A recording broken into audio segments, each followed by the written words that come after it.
why is it a problem? Then in the second part of this talk, I will talk about what are the structural effects, structural conditions, what are the power relations in knowledge production, in global academia that allow for the coloniality of knowledge, for Eurocentric biases in knowledge. And then the third, what are the suggestions that have been made, what can we do about this problem? So I'll just start here with the first point. So of course, there have been a large number of critiques already advanced by Indian scholars, South Asian and Asian scholars. So the subaltern studies, of course, was a very early and powerful group here that advanced these thoughts early on, that critiqued the elite bias in historiography, for example, saying that traditional historical accounts, both colonial and nationalist, tend to focus on the actions and perspectives of elites. Of course, this is a very important point, and it's true both globally and locally. So there's an elite bias in the knowledge that we are producing, and it reflects the interests and the viewpoints of elites, both in a global sense and in a nation-state and regional sense. So subaltern studies pioneered by scholars like Malda sought to uncover the history, consciousness, and agency of marginalized groups or the subalterns who are often ignored or misrepresented.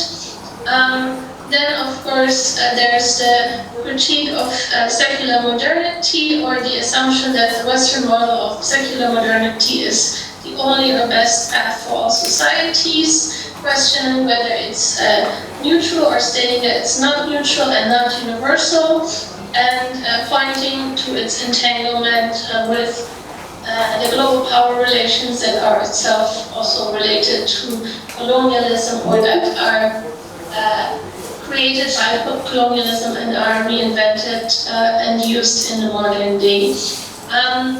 Then, of course, Indian scholars have Eurocentrism and false universalism, so that Western knowledge systems such as philosophy, history, or the social sciences often present themselves as universal and objective, but are deeply rooted in European historical experiences and cultural assumptions.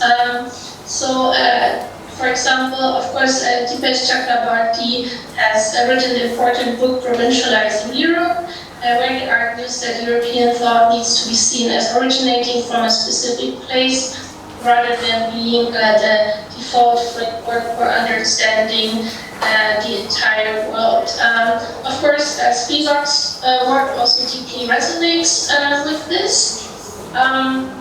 So then there is the critique of historicism and developmental models. So Western historical narratives often impose a linear developmental trajectory derived from European history onto the rest of the world, and this framework positions non-Western societies quote-unquote backward, quote-unquote developing, or quote-unquote perpetually lagging behind, almost stuck in a waiting room of history. And then, of course, the Palestinian author Edward Said has discussed Orientalism, stating that when academic disciplines, literature and art have historically constructed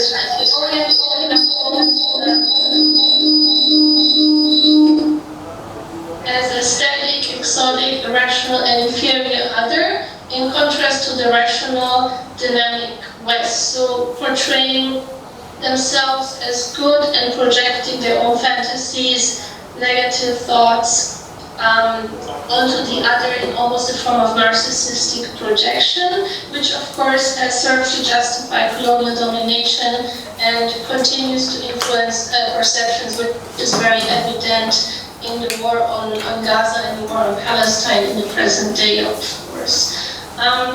Then, of course, Spivak is essential figure here. So she discussed problems of representation and epistemic violence in her articles and books. So she questioned whether the subaltern can truly speak and be heard within Western academic and political structures. Attempts by intellectuals to represent the subaltern risk imposing their own interpretations and silencing the subaltern voice itself. And of course, dominant knowledge systems can inflict epistemic violence by marginalizing, distorting, or erasing the knowledge and perspective of colonized or marginalized peoples, often by damaging their ability to speak and be heard within dominant frameworks. So in her book, The Critique of Post-Colonial Reason, of course, she also states how the Western speaker, the Western researcher centers themselves and project the quote-unquote native informant as a racialized, inferiorized other. So this is just my very shallow overview over the Indian and Asian researchers. Just to give credit to the vanguard scholarship that has been done here. I personally kind of specialize more in the Latin American perspective. I think this is why Professor Bhadra invited me, so I'm sorry, I'm also not doing justice to the tremendously important work that has been done in India and in the region, but I think there's also room for cross-fertilization. So the Latin American perspectives are also very informative, and they're coming from a dependency perspective. So this dependency theory is, of course, development of Marxism and a response to modernization theory, right? So we know that after World War II, countries were starting to become communist, socialist, and the US created this idea of development and of modernization and promised the global South, if you align with us and if you develop, then you can follow our path and you can all become rich. And modernization theory was stating that outdated values, and outdated institutions are major problems, and every country can follow the Western path and become rich. And of course, dependency theory and later world systems analysis, which was also inspired by the Caribbean radicals. They contested this heavily and were discussing that there is economic exploitation going on, that the global North exploits the global South, extracts resources, extracts labor, and that the global North and Western countries are keeping the global South trapped in a dependent state. For example, via loan traps, via structural adjustment programs, conditionalities linked to aid, things like that. So actually that development is quite hard or even impossible. And that is actually serves the interest of the global North to keep wages in the global South low, to keep living conditions poor in order to be able to extract labor, exploit labor, and extract resources, right? So the coloniality of power, people were looking at this dependency theory and were saying, yeah, we agree with this is really important, but why is it only about the economy? It's like the whole problem with this global power relations is not just about the economy, it's about a large range of power structures, and it's rooted to colonialism. Interestingly, the Caribbean radicals, such as Oliver Cox, they had emphasized colonialism already earlier on. So it might be that the coloniality of power also read the Caribbean Marxists, Caribbean radicals. So they brought back colonialism in, and they brought back racism in, which also the Caribbean Marxists had emphasized a lot earlier. So they're saying, yeah, there is a real power relations, but is not economic, it's not only economic, it's not only political, it's also about racism, and it ties back to colonialism, and there's a lot of other problems also going on. So what Aníbal Quijano, the famous Peruvian scholar who can be considered as the founder of the coloniality power framework, said is basically, he said that colonialism created a web of power relations that spans the globe, and it persists and reinvents itself even after political decolonization, that capitalism and colonialism, by this intense political and economic control and exploitation during the colonial period, concentrated power, money, resources in the hands of Europeans and later the Anglo-Saxon settler colonies, such as the US, Canada, Australia, and so on. And racial categories and hierarchies were invented to naturalize and justify the economic exploitation and political domination of the colonized. So he's saying race is basically a projection of the relations of the colonizers versus colonized, where the colonizers are white and the colonized are black or brown. And in the colonial age, this was, of course, scientific racism that argued about biological inferiority, and nowadays it's more about cultural racism, as Ramon Grossvogel says, wherein it's argued about cultural incomparability, or sometimes it's argued about crime, or so more cultural factors. And importantly, because we're talking about Eurocentric knowledge today, or colonial knowledge, Quijano is saying that this plays a really important role because this knowledge that is biased towards European viewpoints, or is portraying Europe and the West as much better and much more benign than they really are, that hides exploitation, hides violence, hides illegitimate political control of the West. He says this knowledge functions as an ideology that legitimizes or obscures European control and exploitation. So he's arguing by positioning Europeans as more modern and rational versus positioning non-Europeans as belonging to the past.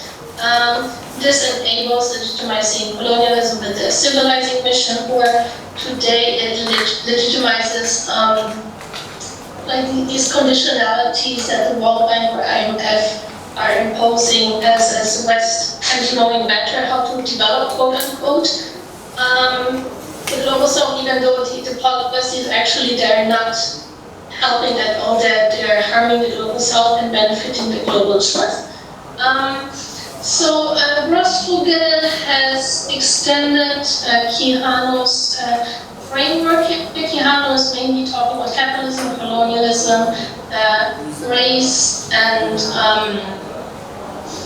Eurocentric knowledge. And Grossvogel is arguing that actually a lot of global hierarchies. So you can see the hierarchies in italics are hierarchies that facilitate political control and economic exploitation and extraction, and then there are hierarchies that have more an ideological function, that they legitimate the status quo.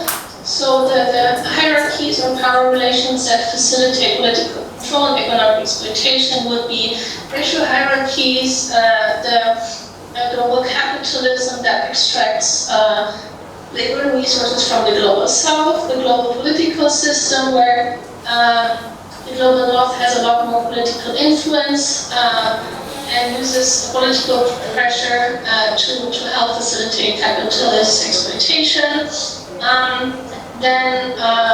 The racial ethnic hierarchies, gender hierarchies, sexual hierarchies, age hierarchies, ecological and spatial hierarchies, these are about control and exploitation. And then the hierarchies or power relations involved are about hiding or legitimizing this control and exploitations. And here we have the biased knowledge that academia relates West look much more better and benign than it really is. We have, importantly, the media hierarchy, which is in Hollywood displaying the West as this glorious, peace-bringing, progressive place. We have the journalism bias, the journalism and news reporting is pro-West in a lot of spaces. We have the English language hierarchies, with English being the global lingua franca, and then we have hierarchies in teaching. We have religious hierarchies, with Christianity being seen as the most positive religion, and Islam, for example, being vilified as static hierarchies. So these are more the ones that have ideological functions. So today when we talk about pro-Western biases in knowledge or coloniality of knowledge, we see it as an ideology that facilitates economic exploitation and political control by the West of the global South. So it's embedded in this larger picture here. So what specifically what are the characteristics of biased Eurocentric or colonial knowledge? So first, they might just simply fit with the global South. So we need to understand the global North, the US or Europe. The researchers there, I don't think a lot of them want to intentionally harm the global South as individuals, the individual researchers, but they are trying to theorize their own societies. They're trying to theorize their own countries. And a lot of these people, and I'm very sad to say this, they don't really care about the global South. They don't see the world as like a place of power struggles, as a place of exploitation. They focus on their own nation state and their problems that are in front of their eyes, that they have an lived experience. And about the global South, they have been taught in their education system, in the media, all these people are developing and they will catch up someday, and you don't need to care about them really. So, and they also, very few of them see how the exploitation of the global South during colonialism and nowadays has really pushed their living standard upwards and allows them access to very cheap goods and services. So I want to say this because I think we fundamentally have to distrust theories from the global North, because they were never intended to be global. They're intended to describe the global North, and because they're not really fact-checked or peer-reviewed by global Southern scholars most of the times, they often carry positionality or interest, not necessarily because individuals are being selfish, but because they're being brainwashed in this pro-Western based ideology from when they grew up, right? So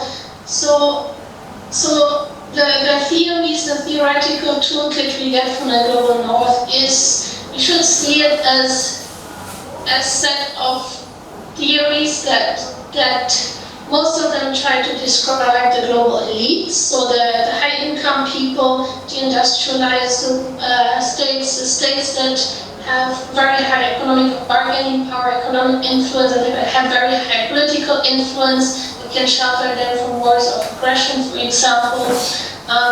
States that benefit from the global South, states that were able to institutionalize the welfare state because of their global power position.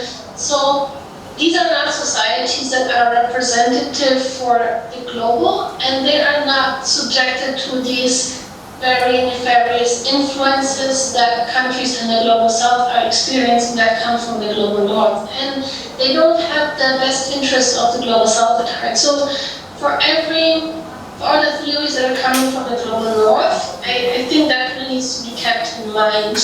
Then the second problem, so first is lack of fit. It's never meant to be a global theory. It's supposed to be a theory of a certain nation state, for example, the US, Western Europe, European states or something. Then the second thing is, there often, if you try to apply Western theories to the global South, there's often a fragmented and under-theorized study of local phenomena and how the global is impacting the local. So especially for complex macro-level transnational phenomena, it's the theories do not capture how such large-scale phenomena are really impacting the global south, or some do. There's always some theory out there that's doing okay, but it's not the mainstream theories, it's some marginalized far-left theory maybe, so there's really a lack of, like the mainstream theories that are coming from the global north are not really reflecting how capitalism, global trade, globalization, international relations, global institutions, one nation states, citizenship, migration, the visa regimes, global media, the global cultural landscape, how all of these are really working together to impact the global south. This is not discussed or theorized by the global northern authors, because they're really just focused on their own experience, which is a very privileged experience, where they're mostly benefiting from these international structures or from the global coloniality of power, and where they're not seeing how much harm this is created in the global south, where it would be against their interest to fully investigate this, because then they had to admit how much they're privileging from the suffering of others, right? And of course, a feature of Eurocentric knowledge is that there's a strong emphasis on positive facets of Western, what they call modernity, while the negative actions of the West or their coloniality is obscured. And this is why the school of thought of the Latin American scholars, the Decolonial school, is called modernity/coloniality, because they're boycotting the term modernity. They're saying modernity is founded on colonialism, capitalist extraction, slavery, neo-colonial exploitation. So when you say modernity, it sounds really positive, but it's founded by and erected on the domination, exploitation of the global south. So that's why they, instead of using the term modernity, they use modernity/coloniality to highlight this negative side of the supposedly shiny modernity. So the Western literature tends to largely downplay this. If they focus a bit on it, they tend to focus on one thing only, but not on the aggregate effects, the aggregate power structures and how they all work together. Then there's a lot of scapegoating and victim blaming of the global south going on for problems that were really caused by the West or by the global north, as our colleague here in the Philippines, Arthur Capistrano, discusses in a paper that was just published. And Capistrano also argues how then the West rushes in with rescue missions for problems that are actually caused by the West, but that are attributed to the global south. And then structural adjustment programs are a case in point here. So this emphasizes on the positive qualities of the West and the downplaying of the negative thing of the exploitation, the domination. This is then, of course, connected to a portrayal of the West as deserving of leadership, having developed from their own hands work when they really have not, having trustworthy and state-of-the-art knowledge, and in turn this enables biased policy making that also serves Western interests. Lastly, there's a problem with research agendas and research problems being imported from or imposed by the global north. So notions of what is a social problem, what should be researched, come from the global north, and the global south gets alienated from its own society and problems therein, because the global northern research agendas reflect the interests of the elites, both in terms of what interests them and in terms of what might benefit them. They reflect social problems that are perceived in the global north, right? So here at the University of the Philippines, we have this motto that we should serve the people, academia should serve the people, but as my colleague Ramon Guillermo argues, instead of serving the people, we end up serving the concerns of the global north elites if we keep following these research agendas that are coming from the global north. Then the most important point is, of course, that Western theories often embed Western economic and political interests. I don't even think these are coming from like from normal researchers, but they're coming from capitalism and politics, where capitalism is trying to shape knowledge to facilitate profit making, or where politicians are trying to influence knowledge in order to forward geopolitical agendas, for example, through grants or just funding publications. So one very simple example is that in medicine, there's less of a focus on preventing diseases, living healthy nutrition and exercise, and there's an exaggerated focus on prescribing medication and surgery, because this is the way that people will make money. So a lot of diseases can be actually cured by healthy nutrition and exercise, but the papers also mention that very briefly, but then they say we invented this shiny new medicine and it works, but then the doctors tend to focus on prescribing the medication, prescribing surgery, instead of focusing on prevention and activating the healing powers of the body through healthy food and exercise. Right? So this is an example of how capitalism is trying to bias knowledge. So I'm not saying that medicine is wrong. Like a lot of medicine is really helpful, like in emergency situations after an accident. That's what we have, super helpful. Like vaccines are incredibly helpful and important, but for long-term diseases such as diabetes, all the civilization diseases, these should be better managed with a focus on prevention and healthy nutrition, exercise. And we could restructure the way we do medicine to focus much more on that, but capitalism just wants to make money out of these situations, right? And then an important thing is also structural adjustment programs. Just as an example of how theories really embed strong Western interests, and these translate into policy making, and this policy making is then deeply harmful for countries in the global south, where it enables the global north to have access and control over global south economies, to extract labor, to extract resources, to sell goods there, to speculate and things like that. Structural adjustment programs selectively center, exaggerate, downplay, and hide knowledge, and they pretend to implement economic best practices that will help the global south develop. So they formulate their justifications for their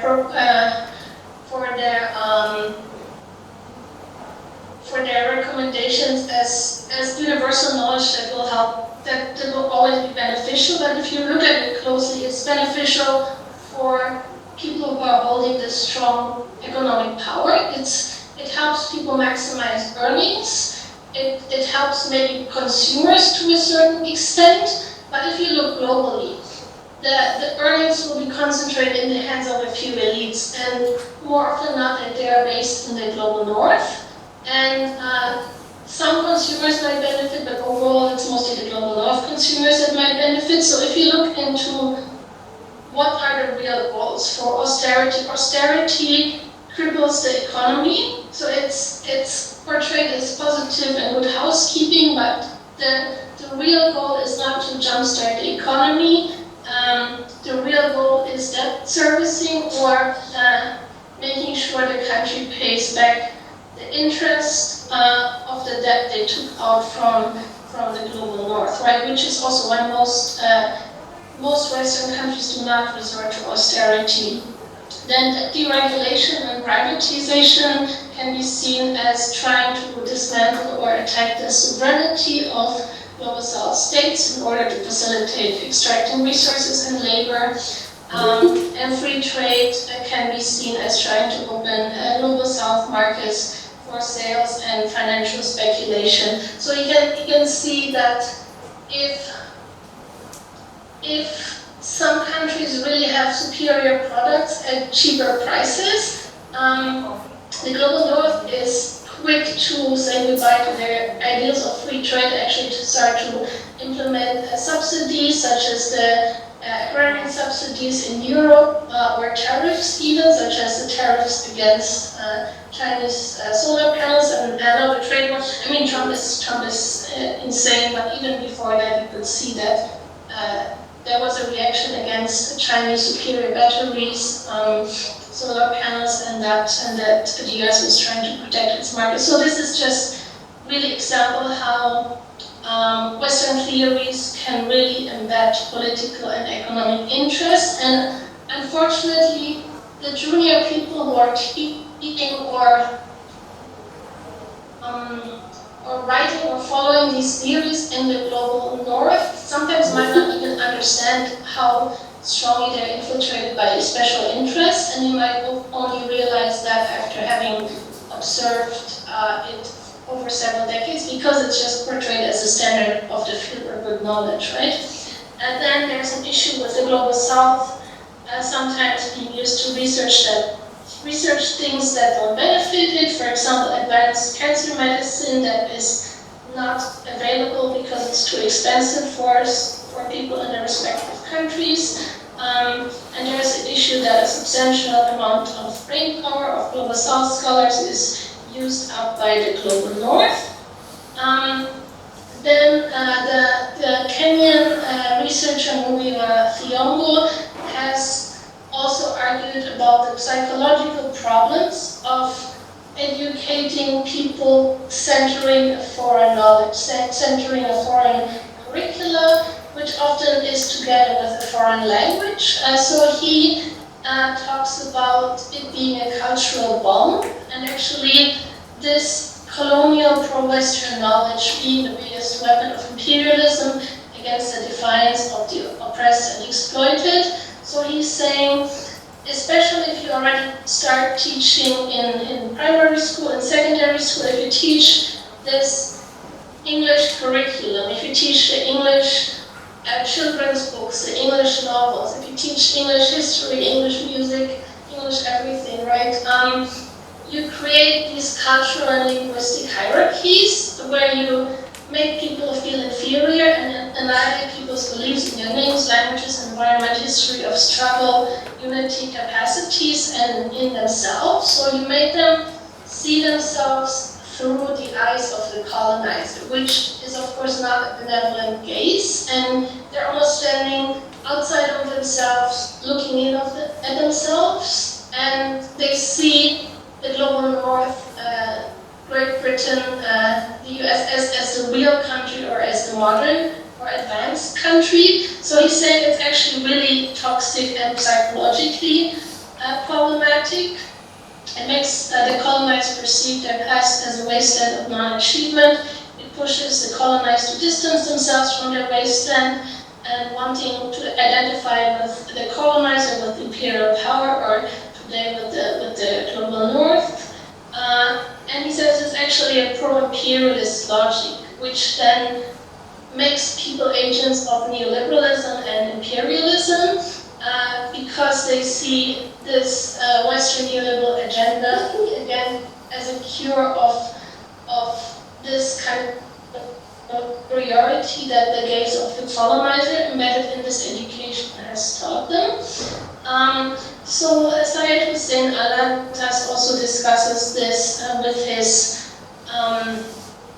this concept of the captive mind, where he says the captive mind. So he says that this very Eurocentric education can capture the mind of colonized people, where they become alienated from important issues of the local societies, start to attain a fragmented outlook, and ideally, every nation state, every national academic community should really think things through from first principles. So you should say, okay, we have this knowledge that's coming from overseas, but what kind of knowledge do we really need here in this country? Given our local circumstances, given our position in global power relations, what should we do here and what kind of knowledge should we create or evaluate or accept or reject that will help us do this? What kind of positionalities and worldviews could be embedded in this knowledge? And what interests could be contained in this knowledge? Are these interests really serving us, or are they hostile interests coming from overseas that seek to harm us and benefit others? Yes? Please finish within 5 more minutes. 5 more minutes, okay. Welcome, Professor Altus. A warm welcome to Professor Altus. So, 5 more minutes, okay.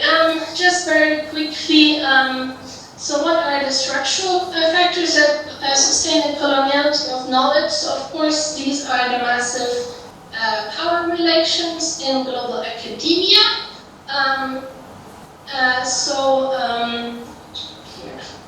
So that the global north is mostly doing theory or meta-theoretical analysis, and the global south is mostly pushed to do empirical work.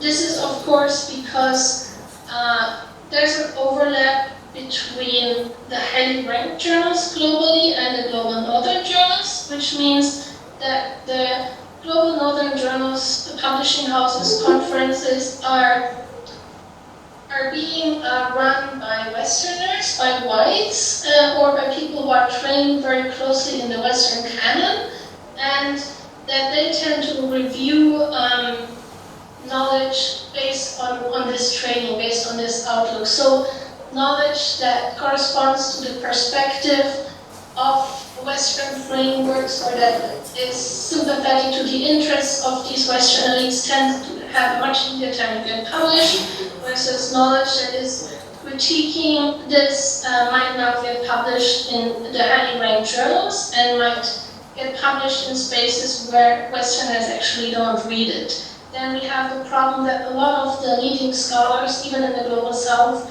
get trained in the global north and get socialized into these Western outlooks. And there, of course, then we have problems that if we have collaborations between the global north and the global south, the global north tends to dominate them financially, which allows them to win. And then English, of course, as the global academic language, excludes the knowledge of non-English speakers.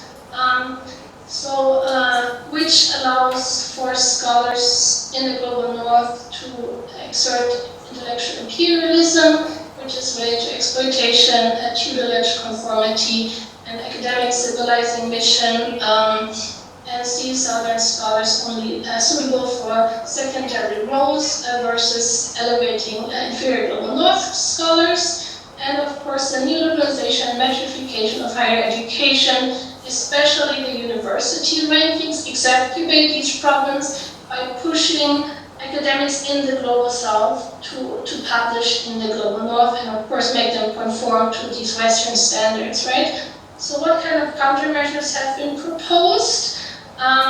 So the larger countermeasure is really to dismantle the coloniality of power, so to dismantle the global economy and aim for global economic justice, to dismantle the highly strong political economies, to dismantle the Eurocentric kind of patriarchy, racism, all of this, right? In this sense, it's also important that we look into dismantling inequalities in the global south, because even if we dismantle the global epistemic inequalities and global social inequalities, there are inequalities in the global south in accordance to caste, race, class, gender, skin tone. So there's a danger of the decolonial project being captured by local elites in the global south. So that's something we want to try to maybe counteract. So the countermeasures are basically autonomous knowledge production, where academies or communication communities of academies in the global south said we focus on our own knowledge. own knowledge. So we hold authority beside each other, and we critically examine scholarship that's coming from outside. We have our own journals, we have our own reward systems, and we consider accepting scholarship and knowledge from the outside, but we critically evaluate it and see if it really fits our own needs. So we should most likely dismantle neoliberalization and metrification of academia. Most likely the Global South should opt out of global university rankings, or they should be very much remodeled. We should strengthen autonomous academic communication inside the Global South nation states.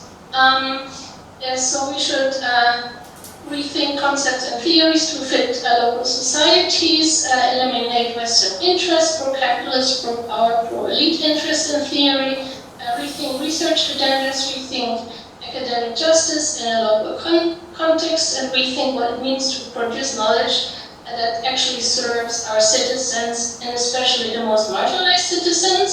So what would this knowledge be like? And we should theorize in local languages so that the people that our academia is trying to serve can understand. And of course, it has to come with activism. It has to come with seeking global social justice and local social justice. So not just epistemic justice, but social justice for all. Okay, that's it. Sorry for going over time, and thank you so much for this opportunity. Thank you very much. But see, I told you take 1 hour. Then you said, no, I will talk for 40 minutes, and then you'll discuss it. So what will happen to Namonsi? How much time I can give him? Because there will be hello everyone. You are in now. Let me introduce you, because you are our feature speakers. Can you do it within 10 minutes? Yes, definitely. I can do it in less than 10 Okay, minutes. Monsi, okay, fine.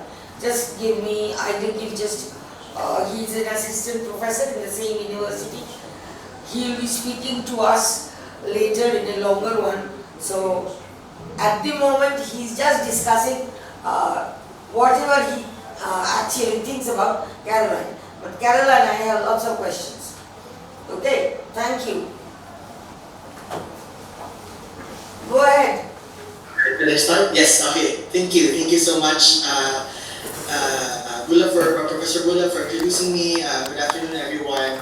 I'm very excited to meet all of you and hopefully meet you again in the future for a different public forum, a hybrid lecture. And then for this afternoon, I wish to respond to Dr. Schoepf's very interesting discussion about decolonizing Global South studies, especially in relation to decolonial pedagogy and the possibilities of decolonizing knowledge production by emphasizing the necessity of decolonization, specifically in area and regional studies. And I'll be using Philippine studies, which is my field in the Philippines, as an example for this, let's say, call, right? A call for academics. Philippine higher education was established under American rule to produce compliant colonial subjects rather than critical self-determined citizens. And over the past decades, neoliberal reforms such as the Calcutta program, labor export, and performative metrics, among other things, have further commodified knowledge and alienated scholars from local communities in the Philippines. So this is our situation. And the documents of global North theories have marginalized Philippine realities, the policies, like removing Filipino, the national language and history courses in higher education institutions in our country have also eroded cultural sovereignty. That's why there is a call for scholars, not only in the Philippines, but I think across the Global South, to try to dismantle these neoliberal metrics and policies, reclaim research agendas for the people, as Dr. Schoepf has mentioned, and revitalize scholarship in our own national and indigenous languages and contexts, which I think, in the case of the Philippines, is the heart of the project and field of Philippine studies, which is primarily concerned with how Filipinos must know and understand themselves.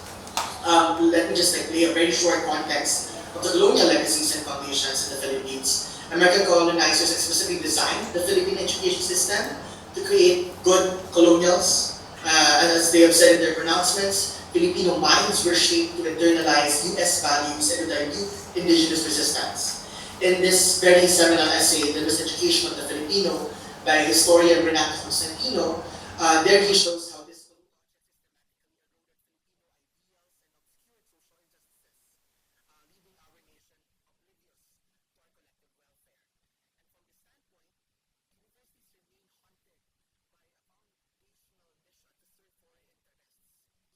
rather than to foster critical and rooted scholarship in our local contexts. This colonial drive can be tracked in the neoliberal orientation of universities in the Philippines today. For instance, in the last 3 decades, perhaps, Philippine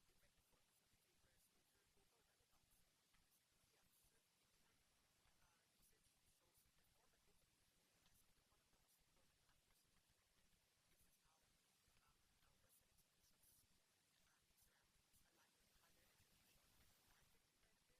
requirements to program service. Social movements, especially academic workers' unions in the case of the Philippines, as I myself are as a part of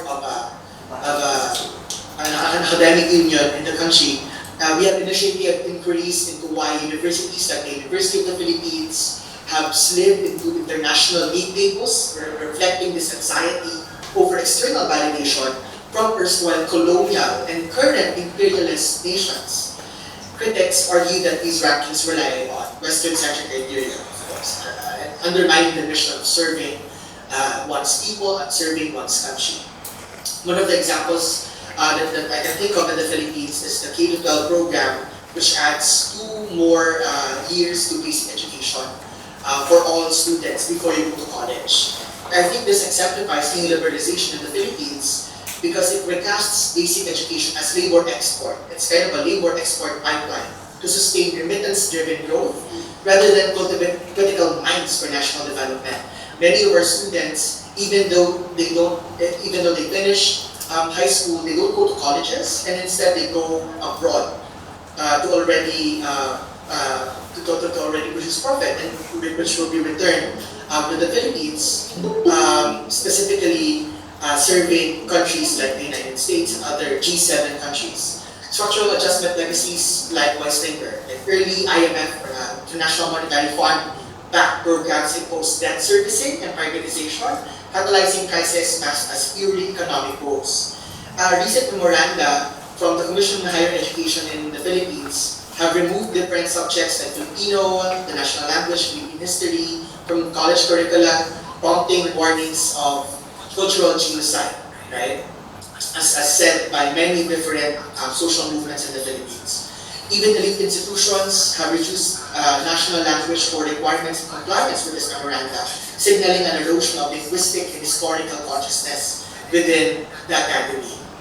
Of course, if we look into not only the college curricula or the higher education curricula, we also talk about definitely the research culture in the Philippines. Because as Dr. Schoepf has already mentioned, dominant theories and concepts are coined in the global north, and they often misfit Philippine social realities. This coloniality of knowledge perpetuates biases and marginalizes local epistemologies. As sociologist E.B. Sanchez emphasizes, global South researchers are alienated from their own societies when research agendas reflect North-centric social problems rather than indigenous, local, and national community needs.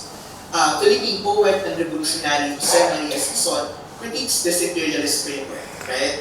In his earlier writings in the 1960s, late 1960s and 1970s, he advocates for a proletarian type of education that overcomes the semi-colonial and semi-feudal backwardness posed by US interests. So he delivered his speech in 1966 in Northern Luzon, where he claims that a concrete step that could be taken against imperialist knowledge production is the Philippinization, as he says, Philippinization of culture across the arenas of education, scholarship, art, literature, science, and technology, and even the mass media. In a historical materialist gesture, season here asserts that the removal of foreign ownership and influence over these spheres of Philippine society allows for a cultivation of a democratic world outlook that rejects the religious, sectarian culture of feudal times, the decadent imperialist culture, and the very egotistic petty bourgeois or middle class mentality. So I think that one of the few ways, I want us to think of ways where we can decolonize knowledge production and decolonize our pedagogy. So maybe one of the things that I could draw from Dr. Schoepf's lecture earlier is the need to decolonize and recenter academia towards the people. Right? I think we should strengthen independent scholarly networks such as journals, conferences, and working groups outside transnational corporate publishers, right?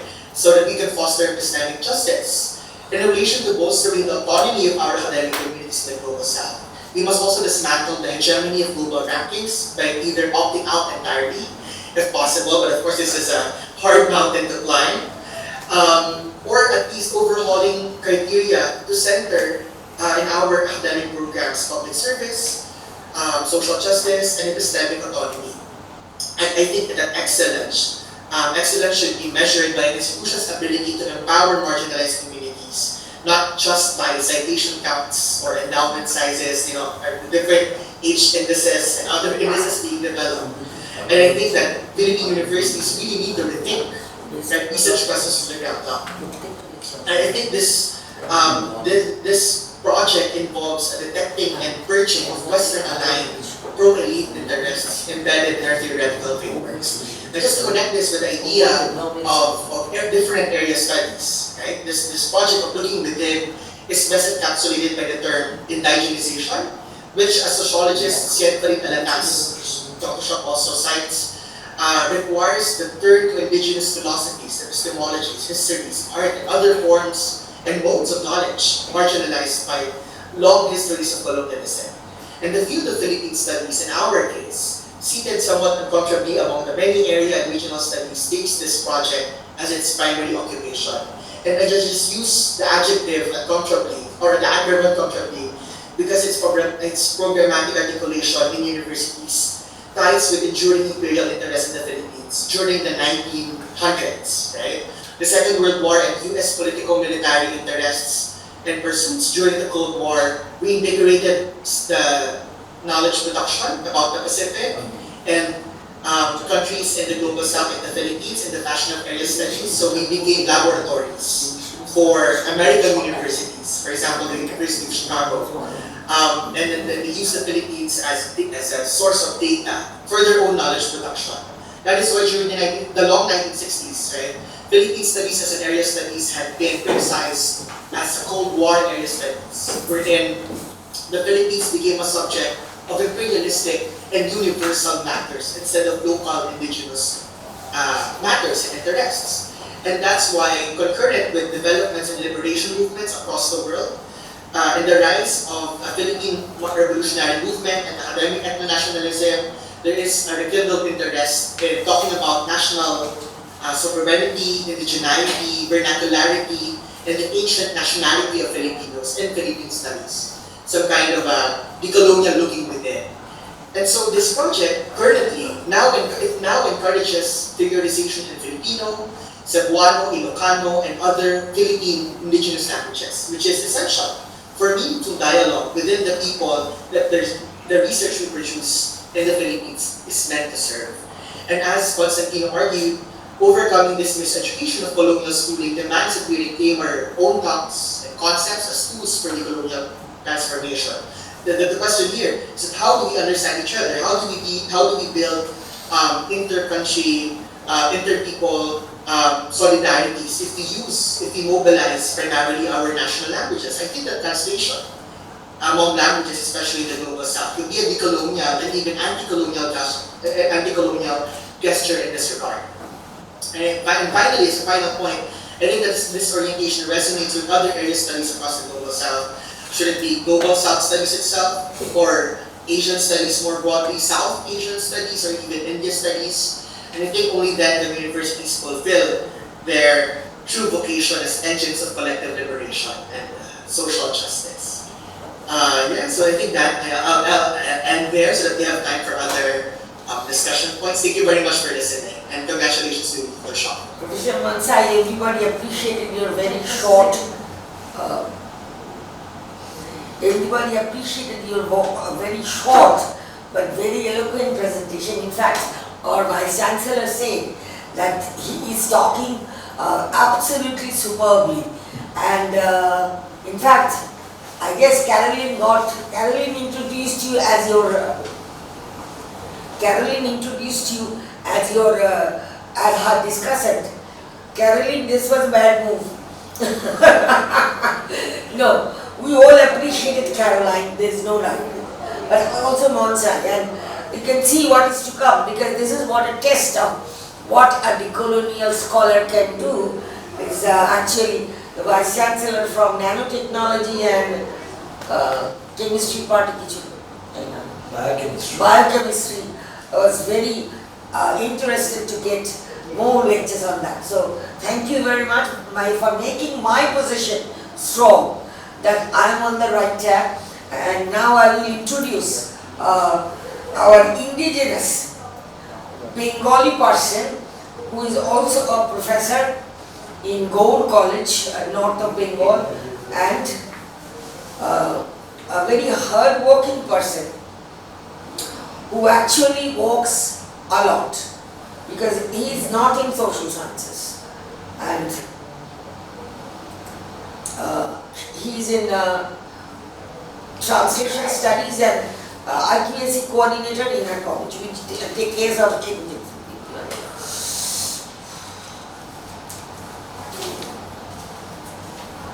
Okay, Dhritiman's very shortly, because he needs much more focus. He is known, of course, in the very much, and we made Dhritiman in a very interesting way. From the center, we offered a 2-day short course of decolonization of knowledge, and Dhritiman came there. And I have no idea that Dhritiman has already written on that. But somehow their interactions told me that his interactions are rather of an expert. So he is an assistant professor and joint director of Abid Ali Khan Center for Digital Archive and Translation of Cultures, Gour College, Malda. His research interests include post-colonial studies, intellectual traditions of Asia, South Asia, and decolonial political thinking. His doctoral research was on social movements. This is too small for me, is it?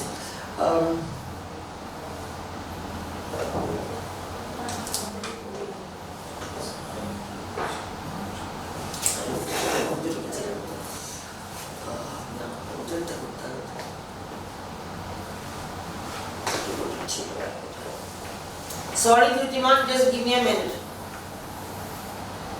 I think it's not even needed. Oh, it is needed. Not for me, but for others who have joined. There are a lot of people online. Minus you, there are 33 people.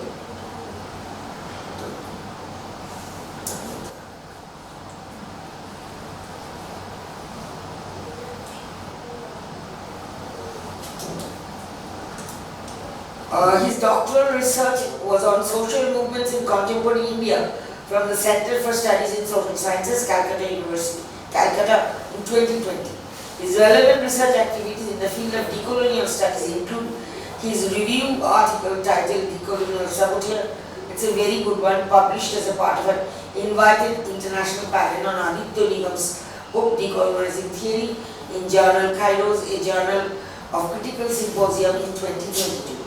He has also edited jointly a special issue on women writings in colonial Bengal in the journal Shamrap, Journal of Literary and Cultural Inquiry, where he has published an article at the crossroad of decolonial studies, the gaze of a woman in travel narrative in colonial Bengal. I suggest everybody to read this because I just finished reading it. A version of this paper was presented in a premier research center at Kathmandu called Martin Tultuli in November 2024. Earlier he was invited to speak on non-European ideas of sovereignty in the Shanghai University, China, and his paper on provincializing Europe, but how to provincialize, was at a presentation in Brown University, USA. I don't think you can try this also here sometime. How to provincialize Europe, because I'm also looking for an answer. That is why. Go ahead, start. Okay. Thank you so much, madam. Thank you so much, Professor Bhadra and Charlie Basu and Vice Chancellor who's present there, and of course my former speaker. Really, it's an honor to be invited in this way, because it also shows the way SMU is kind of opening up this forums to invite people from the small spaces like Malda. So I'm really in that way I'm honored to be able to sort of get this opportunity to share some of my research findings. But at the same time, I'm little afraid as well. That's mainly because my entry in this field of decolonial studies is slightly different. And that's because of the fact that from where I'm coming, which is India, and we all know how decolonial studies has been associated and has been made into kind of a political project. So India kind of set between these two sort of inserts. On the one hand, we do have this impulse of decolonizing this episteme or Eurocentric colonial mentality, but at the same time we are also apprehensive of the fact that how decolonial knowledge systems have been appropriated and then being kind of used for various vested political propaganda. So we have to be very much cautious, and to do that, to sort of kind of give you a sense how I want to sort of engage with this field of decolonial studies. Let me first share with you the PPT that I have done. This PPT is basically the quotations that I have used in this particular presentation. Let me try. Share. Yes, Look at the share, Roman. It's the bottom. So you can share. The heart to share. Which one is it? Okay. I'm not able to find the PPT. Share. Madam, is it possible to share the PPT from your end? Okay, go ahead. I have already sent it over mail. You have sent me. Is it possible? Alright. Yeah. Did you get the share button? That's a small one. I have got the share button, but it's not showing the PPT. You have to first put it and then share. Yeah. Click on the share full screen or something.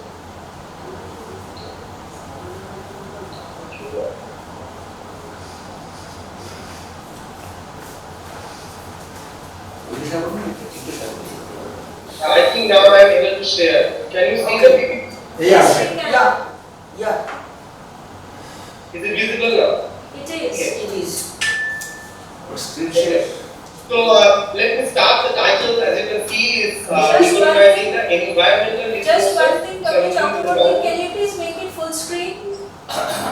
Chakraborty? Just a minute. Yeah.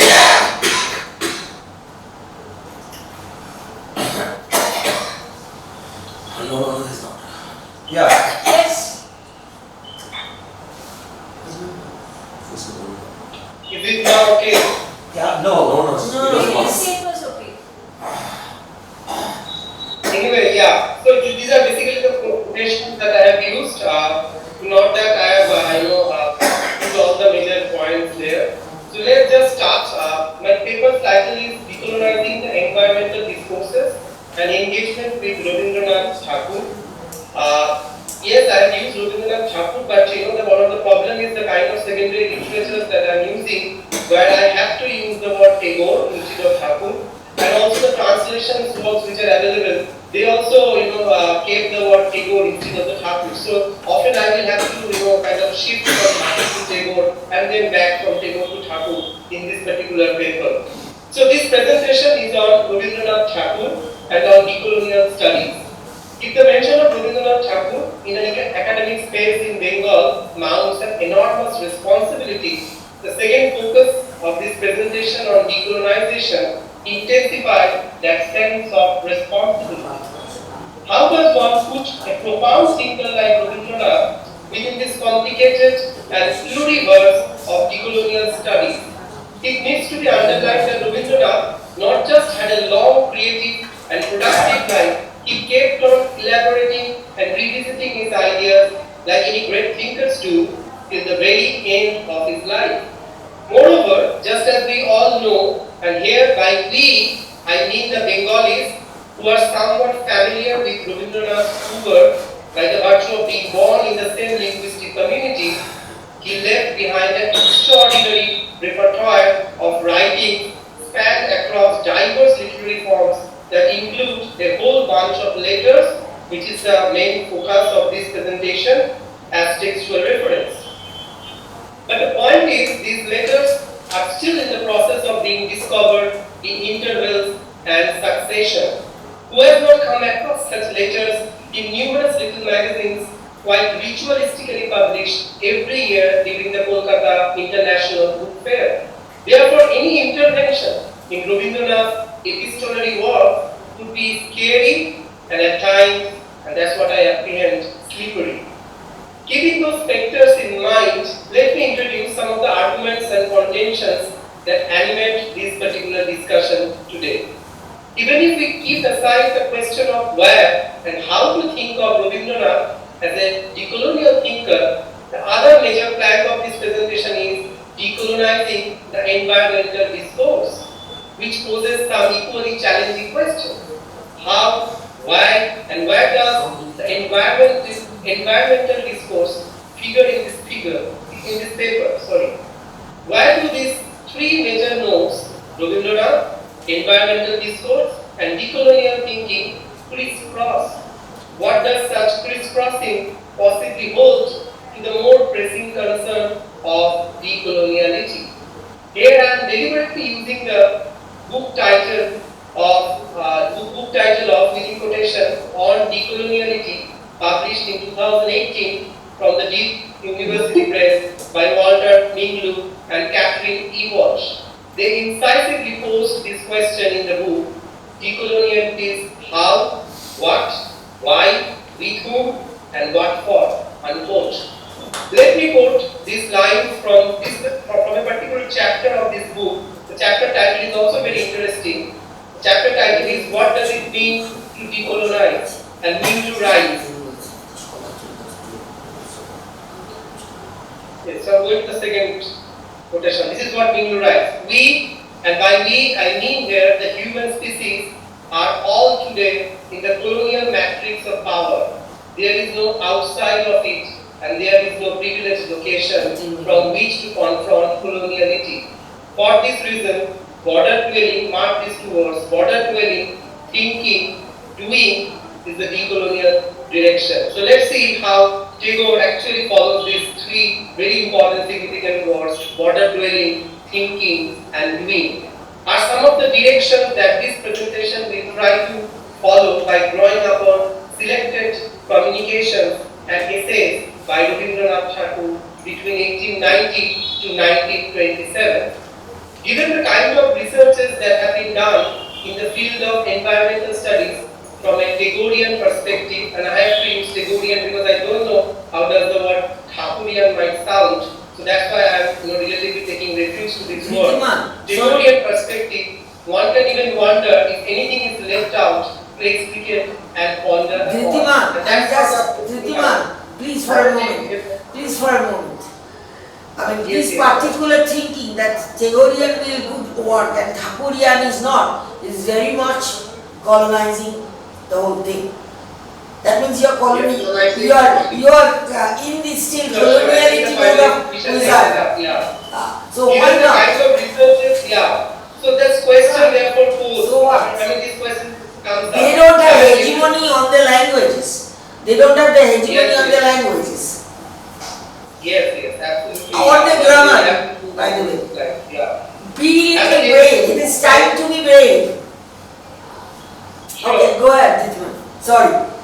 Yes, haven't everything been said and exhausted in projecting Rabindranath as an environmental thinker? So works of Dili, Kharonkar, Ashim Srivastava, Amit Ray, Fakhrul Alam, Devarati Bandyopadhyay, just to handpick a few, immediately flash on. While engaging with this impressive corpus of work, this presentation will further prod. Was there any sustained approach to environment discernible in Rabindranath's letters, essays, and addresses, public addresses? Did his understanding of nature change So evolved over the years? If yes, how do we then map the heterogeneity that is interaction with environment produce? These explorations then take us to speculating on whether environment configures a decolonial response to life, living and belonging in Rabindranath's thinking and writing. The reason why this particular perspective is important is because the larger tendency among the scholars have been to discuss Rabindranath as environment historian, something that Ramchandra Gour has recently done in a book. Then other scholars have described him as a mystic who eulogized on nature, Ashim Srivastava, and then some have also described him as a poet who lived a life of intimacy with nature. That is what I am referring to Decolonial Malda. Now this presentation, while agree with these seminal works, also wants to go one step further and see Rabindranath as developing a decolonial perspective towards life, living and belonging based on his immediate encounters with nature qua environment. Lastly, and this is probably more complex, in what language, something that Professor Bhadra has just raised, in what language should one embark on a project like this? I am raising the question of language to not just mean the domain of the represented, it intends to include things that remain non-represented, therefore possibly non-codified, non-discursive, or shall I say, everyday. Now, how did this everyday inform Tagore's immediate encounters? Could we overcome what animal prison, and my former speaker also mentioned prison here, and he needs to be mentioned in any exchanges on decolonial studies, a Latin American scholar of repute. He actually gave the term coloniality of mind. So did Rabindranath overcome that? Let me briefly mention that Rabindranath's multiple engagement with nature and environment found critical attention rather lately. In 1961, the centenary volume that came out from Sahitya Academy to commemorate Rabindranath's contribution did not carry a single essay on this aspect of Rabindranath's studies. However, the recent Cambridge Companion to Rabindranath Tagore, edited by Shukanto Chaudhary, contains one piece out of 25 essays on ecology in Rabindranath's writing. Therefore, all these examples actually prove that this aspect of Rabindranath is still relatively under-researched, and this makes this particular presentation even more responsible in nature and tone. Now, since I have put all the major contention of this paper on the table, let me begin by elucidating these ideas, which are sometimes lucid, sometimes dense, but profoundly rewarding. I will use selected non-fictional works of Rabindranath, starting from his letters to Indira Devi in 1890s, his niece, and the English essay collection Sadhana, to his couple of essays on forest in 1921 and 22, his address to cooperative workers in Shantiniketan in 1921, and his widely read piece on nationalism. His letters composed during his visits to Japan and Bali in 1927, and then finally some diary entries on his that he planned, where he actually spoke about his ideas of Sriniketan. So before I start this exercise, let me iterate this maxim that ideas are after all fleeting, verba volant in Latin. It flees, and hence they need to be grasped, lest they slip off. I hope we are able to grasp some of Rabindranath's ideas in today's presentation. So let's start with this particular point, Rabindranath at the beginning. So coming to the next slide, the quotation number 2. So see what Rabindranath is saying.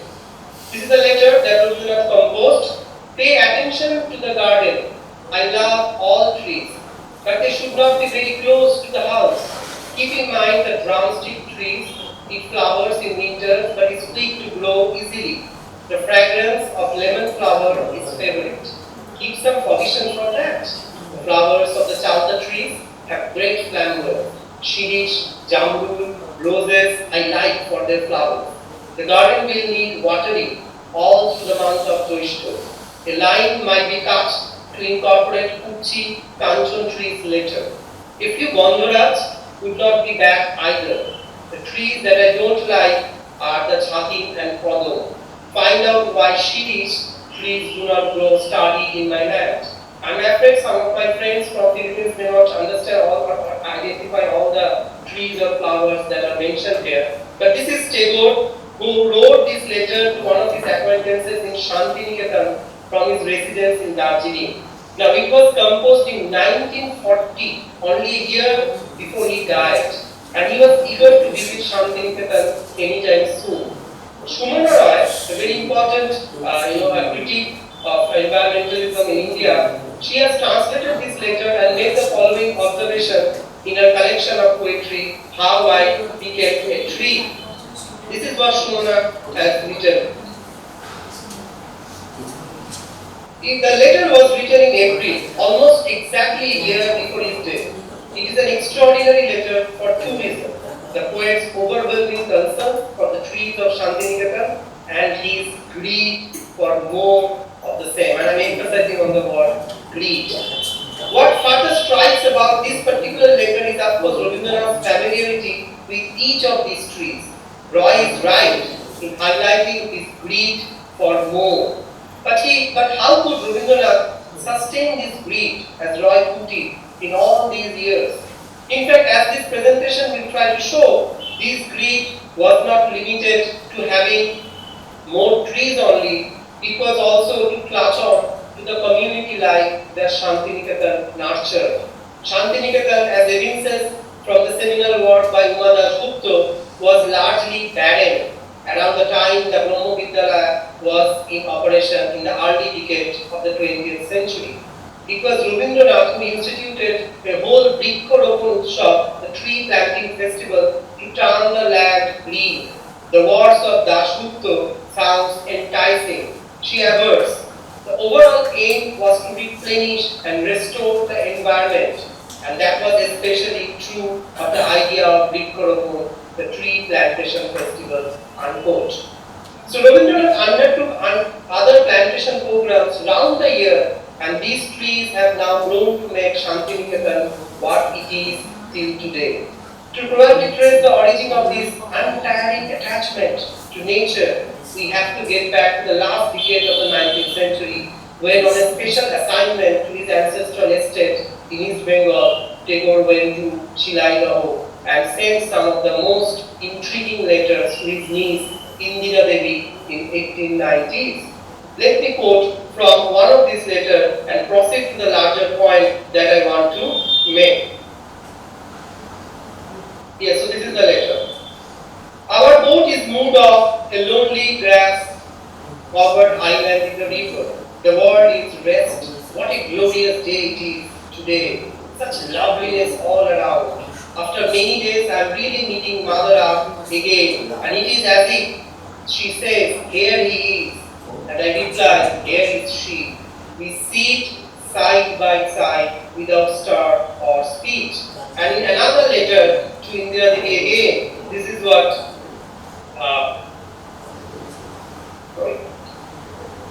this is what said, and I don't want to read the entire letter, just to read, I don't want to enter the entire quoted part here, just the last line. We are related to all these through the blood beat in our pulse. We are bound by the same rhythm as the entire universe. So these two very early Rabindranath. As many renowned scholars have already pointed this out, these letters recorded the growth of a sensitive mind that gradually found in nature what Ashim Srivastava calls an ecology of the spirit within quotation marks. Therefore, in these early discourses on nature, Rabindranath expressions like sitting side by side with Mataram, kinship with nature, we are related to all, we are bound by the same rhythm as the entire universe, underpins actually his faith in the Upanishadic oneness of souls. Tagore's ecology, as it has been argued, is therefore palpably sensuous and steeped in spiritual communion with nature. Srivastava hence gives an exotic call His is an invitation, within quotation mark, his is an invitation to a spiritual ecology urgently needed to rescue imperilled humankind from its predicament in the Anthropocene, unquote. While no one can dispute that Tagore's ideas of nature have been deeply imbued with his learning towards non-dualistic presence of unified soul, the Ananto, as Tagore put it, what intrigues me more has been the question of how this idea gradually developed both during the anti-colonial movement, the establishment of Vishwabharati and Sri Nivedita in 1920s, and towards the very end of his life, when his lectures and essays in the wake of fascism and the possibility of the Second World War became robustly critical and even prophetic. Let me also share one anxiety that drives from this foregrounding of Rabindranath as a mystic and spiritual voice, as if Rabindranath was removed from the politics that actually shaped his musings.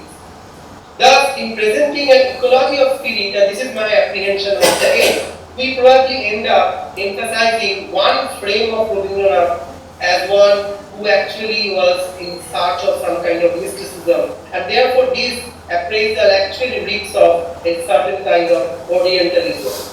I want to argue that Tagore constantly went through a process of transformation, where his earlier rhapsodies on nature, that's something that I just quoted, actually morphed to anti-colonial politics and finally to a decolonial understanding of life. Spiritualism is an integral means of this journey, but not the only end. These pictorially intense letters that he wrote all throughout his life to different people epitomizes an unalienated mentality a la Marx towards finally embracing environment as a common. These ideas found more concrete expression in the Vishwa Sahitya piece, in his writings on nationalism, on Samobhaya, and then on Samaj, which is actually roughly translated as society. Let me focus on these words to kind of erect a different reading of Tagore's multifaceted involvement with nature. In a recent book titled as Insurgent Imagination, Wall Literature and the Periphery, Aditya Majumdar has offered a materialist reading of Tagore, where his main contention is that Tagore formulated the idea of Vishwa through the mediation of a creative mind that immanently reaches to a condition of enlightened self, something that Tagore calls as Atman. He then brings in the proposition of peripheral internationalism that actually put Rabindranath in a dialogue with Mao's Yanam Forum talks. Majumdar, like his predecessor Amiya Kumar Bagchi, Amita Chatterjee and several others, opens up the possibility of seeing Tagore within materially rooted politics of transformation. Majumdar, for example, writes, and here I quote from Majumdar, Tagore's conceptual framework is that of a samsara, or processive totality that is not simply the sum of parts, but their dynamic and transforming interrelation. So instead of invoking the spiritual and the esoteric image of Tagore, I want to contend that in that letter composed in 1940, as I have just quoted, and quoted above, he actually mentioned a series of trees, drumstick trees, lemon trees, shirish, jambul, kurchi, kancho, gandharaj. One can find glimpses of this dynamic and transforming interrelation with environmental common. This initial ecstatic indulgence in nature gradually matures by the time Tagore got the Nobel Prize in 1940. His essays in sadhana exactly around that time deliberate on what role hermitage forest played in the Indian culture. Mark this inclusion and fusing of Indian culture with his invocation of environment in these particular essays. He says, to realize this great harmony, to realize this great harmony between man's spirit and the spirit of God was the endeavor of the forest dwelling sages of India.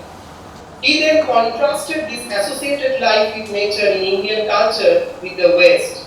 And then he writes, coming to the next quote, look at this particular quote, it's a very important one, how he is shifting from his initial ecstatic, celebration of nature. So takes pride, so according to him, West takes pride in thinking that it is subduing nature, as if we are living in a hostile world, where we have to wrest everything we want from an unwilling and alien arrangement of things, unquote. So in these two successive works, The Message of Forest and The Religion of Forest, written in 1990 and 1922, Tagore further builds on this dual projection of East and West. He brings in the case of peninsular India and how over the ages it has lived peacefully with nature instead of conquering the sea as the West has done. India found, according to him, coming to the next quote, no barrier between their life and the grand life that permeates the universe. So I am not reading out the entire quotation here. So coming to the point that I want to make, one can recall in these writings a clear change that has undergone in the manner in which Tagore is rendering his affection for nature. It is no longer limited to expressions of joy and exultation only. It actually entails an anti-colonial matrix where the angle of East-West binary inevitably creeps in. The 1905 anti-colonial movement in Bengal against the partition of Bengal, the defeat of Russia by Japan in 1904, Rabindranath's own recognition worldwide after the Nobel Prize, which actually made him an ambassador of the East, the first revolution in Russia in 1905, all these events cumulatively provided a certain political elixir which farmed up Tagore. This gets apparent from Rabindranath's visit to Japan in 1916 and his later visits to Bali while on the way to Japan in 1927. This time the letters are addressed to Dhritiman, another niece. While aboard a ship en route to Japan, he felt a divine tune within quotation mark, that the image of water within quotation mark, sky and the land played together evoked. But by the time he reaches the shore, his excitement just vanishes as he contemplates, within quotation, greed of man is making grotesque faces at the sky, unquote. So it was in 1927, a decade later, when he went to Bali, his disquiet against the technocratic, mechanized European civilization gets louder. He compares man as, within quotation, panting locomotives perspires smokily. He then applauds the beauty of Bali against this machinic assemblage of modern civilization. And he writes, and I am going to the next quotation. You can see this, I am not reading out again. In that island of Bali, modern time has spread itself over the past centuries and become one with them. So in the essays, The Religion of Forest, Tagore underlines this salient point of continuity that characterizes human sociality in the East. This is further unraveled in his famous essay, or perhaps the most widely read works of Tagore, Nationalism. Even though the essay drew more attention for his political critique, but what I want to show is that how his critique is bolstered by his equally astringent criticism of industrialism and imperialism. Let me quote this passage at length. Now I am not quoting because that's again a very long passage. You can see this passage. It's a very long passage from the initial pages of this particular lecture. And this passage actually upholds how Tagore conceptualized nature in the context of this disparaging influence of political civilization, within quotation mark. He urged the fellow citizen of Japan to continue to harbor their deeper relationship with her. The ideal of Moitri with men and Moitri with nature, these are Tagore's goals. This idea of Moitri, which can be translated as a friendship, resonated in his piece on Vishwa Sahitya as well in 1907. In his construction of Vishwa Bharati and Sriniveta, this same idea of Moitri continued. This one and the Tagore decades in Tagore's life, sorry, this 1.5 decade in Tagore's life transformed him from a conservative nationalist to an anti-colonial crusader, to finally acquiescing to a broader decolonial perspective of life that significantly attempts to an enunciation of what I want to argue as environmental common. This journey actually betrays a very different narrative of political, where the question of decoloniality is understood in terms of how the colonial greeds of power, the colonial episteme can be transcended. To what extent the non-imperialist notion of power is possible, and to what extent this non-imperialist power can possibly give birth to non-imperialist ontology of selfhood. I am here reminded of a very significant essay by Simon Bignall in one of the finest journals, Angela Key, in 2008, where she tries to define how creative power works in opposition to colonial and imperial power formation. She writes about ethology, compossibility, and various other points. I don't want to just bring those points there. But what we need to focus is, of course, the manner in which Rabindranath redefined the colonial life form in his experiments in Shantiniketan and Sriniketan. Therefore, Rabindranath produced a very significant topography of decolonial politics. Environment figured prominently as a resource in this scheme of things. The imaginary of Vishwa does not easily translate to internationalism or cosmopolitanism. It actually tries to transpire a vision of common that includes both human and non-human. It actually opens up what Ajay Skaria in a different context has referred to as unconditional equality. Tagore projected the idea of West as first ushering a wedge between human and nature, and then realigning the same relationship upon a preservational semantics called forest. It's a very interesting word, forest, this transition from jungle to forest. So this detachment from nature is something that Tagore denied in the very first place. Let me take a detour to one significant word by Akil Bilgrami to further clarify the point. Akil Bilgrami, in a book published in 2022 called Capital, Culture and the Commons, he actually tried to understand this idea of the common in a new way.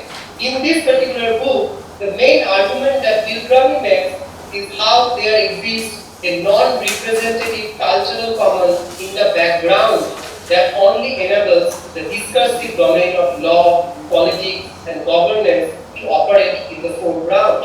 He then places this cultural common on a particular vantage of what he calls unalienated mentality that thrives in sharing and sustaining of common interest. Thus the question of tragedy of common, as posited by Locke and Harding, does not arise, as this common is always already present as a cultural force in the background. The tragedy only comes into being when we turn blind to this common and finds what is represented as the ultimate source of meaning. Bilgrami's illustration of common saves this notion from becoming a moral ideal. So this common is not a moral ideal in the way that Bilgrami wants to show it. So it's not a moral ideal that might veer close to becoming spiritual and then transcendent. Bilgrami rather delineates it as one of mentality that thinks in frame, or what Michel Foucault calls threshold. So if in one frame someone is suspicious to an ideal, the same person might practice and vouch for the same ideal in another frame. Bilgrami hence raises the question of how can these apparently contradictory frames be united to a holistic and composite frame so that the practice of common do not seem an ideal. Bilgrami mentioned one instance from his memory where in one occasion his father asked his opinion on what to do in seeing a wallet lying fallen on a beach.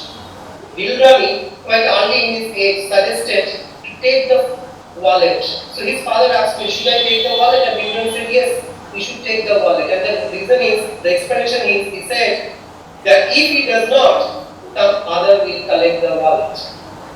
But immediately hearing this, his father refused. And then what his father then said actually lingers on.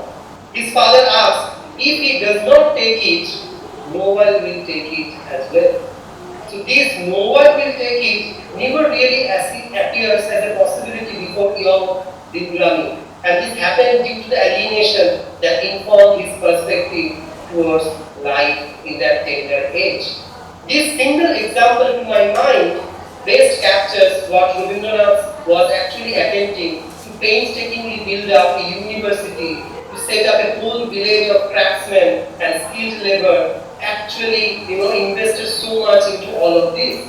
Tagore drew upon this cultural common that he differentially defined as sometimes as Bharatvarsha, sometimes as Desh, sometimes as Vishwa, sometimes as Samabhay, sometimes as Only, and then of course Samaj. In this constant search for ideas, different significations keep on adding to these terms. Therefore, from Bharatvarsha to Samaj, Tagore actually searched for this imaginary of decolonial life, living and belonging. Let me quote Bilgrani to conclude the point. This is what, I missed it. Yes, this is this one. And I really want to read this. The unalienated life and mentality are essentially non-discursive ways of being that characterize our practice in the background. When they go missing, and we are suddenly reminded as a result that they do amount to an ideal. We of course speak explicitly of alienation and the ideal of overcoming it, and write lengthy academic papers on it. But when they were as an ideal, they are unspoken. So this unspoken ideal of common is permeated in Tagore's understanding of nature. His argument in favor of the cooperative movement testifies in this growing unself-conscious attachment to common. Village or only gradually comes up in Tagore's writing as the nerve center of everything he wanted to imagine as non-imperial, non-colonial, and therefore a votary of non-acquisitive selfhood. Now the final part of my presentation, which is on how what kind of investments we would have in Vishwabharati and Srinivedita. And investment is not just in material terms, also in terms of mind and thinking as well. So a center must be set up there to study humanity across all races and nations. This is how Tagore wrote about Vishwabharati. This is how Tagore described his plan for undertaking the construction of Vishwabharati, which he thought would carry, within quotation, victory flag of universal humanity. It needs to be just mentioned in passing that this evolution of the institution from a Brahmo institute in 1901 to a full-fledged university where all the types of thoughts converge also shows one template of how transformation took place in Rabindranath's thinking. Kaplan O'Connell's observation is very journal to this context, and I'm not reading out, you can see that once again from here. Swati Ganguly's book on Vishwabharati and his rich lineage can be further consulted to know his trajectory. However, I just want to highlight one point, that how the environmental consciousness in Rabindranath actually took newer forms. In Vishwabharati, he could flesh out his understanding in a more fractional and applied manner. Vishwabharati also takes us back to the question of cultural common that manifested in his unique way of combining the syllabi with innovative context. In Srinivedita, something similar happened. By the time the project took off in 1922, Srinivedita, the land that Tagore actually purchased to set up Srinivedita, Tagore was pretty much involved in the Samabhay Niti, or the principles of cooperative. In an address to the workers' Central Cooperative in 1921, Tagore made this point rather rhetorically, and I am not once again reading this out. So he mentions the word Sri in this particular address. Sri here stands for grace, harmony, and a sense of truth, something that Rabindranath thought was the guiding principle for both Vishwabharati, and Sri. This assumption of truth evinces a different cartography of political, something that I leave for some other occasions to take up.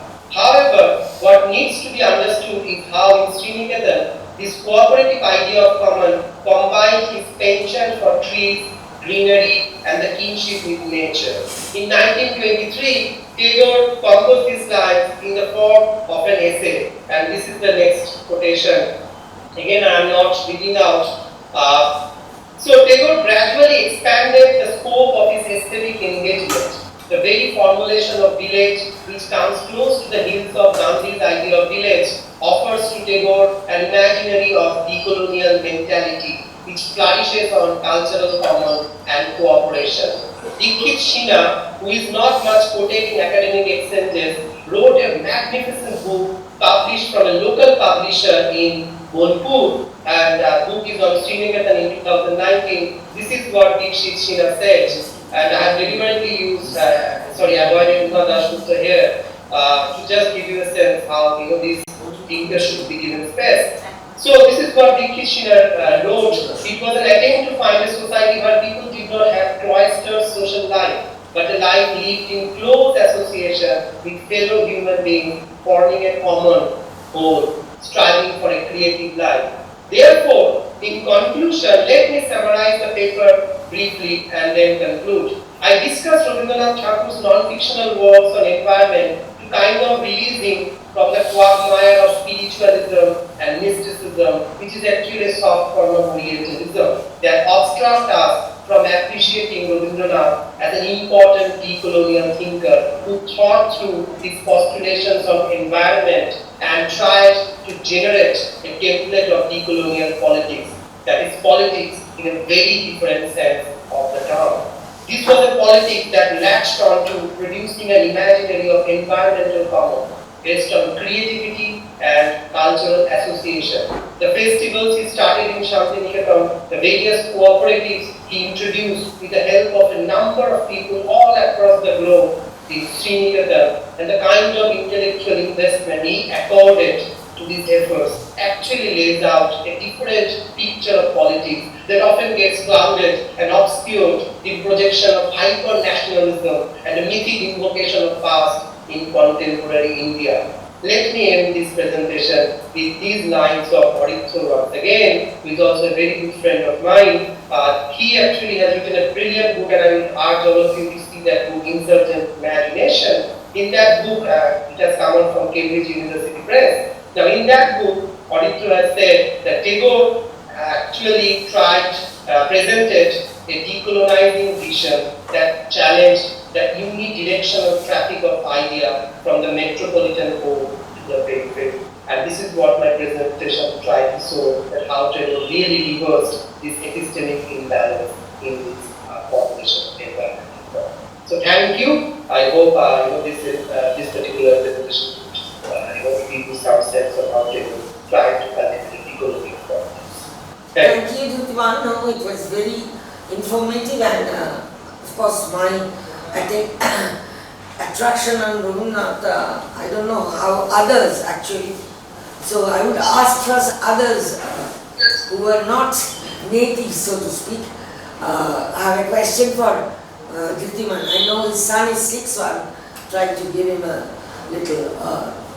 Do we have a question? I have one. Not question one, but do any of us have a question from the online? There is no question on Dhritiman's offline. Was it Can he be here? Is this connected? Yeah. Yes, it is connected. Yeah. Okay. I'm Ashok. My question to Dhritiman would be that you have described nature's understanding and development through the discourse. But what I found missing was one of the major aspect where Tagore comes out with the song Pruthomo Jugero Uda Digaunamuni. The reason I would like to quote that is that here, from the usual discourse that you have described, actually here he is striking at the root of the evolution of life right in the beginning, and how nature was the predominant persona of that time. And this, if I am not mistaken, was actually attributed to 1345 Bangabdo, which would translate into somewhere around almost 1938. This, along with the other last poem, প্রথম দিনের সূর্য প্রশ্ন করেছিল সত্তার নতুন আবির্ভাবে, কে তুমি, প্রেরণা উত্তর। এবং if you continue with that short poem, you get to a query about the fundamental understanding of nature, which in most of the quotes which you have given is missing. Any comment on that? Dhritiman, let me pose the question and so that you can answer. Mine is not a question, but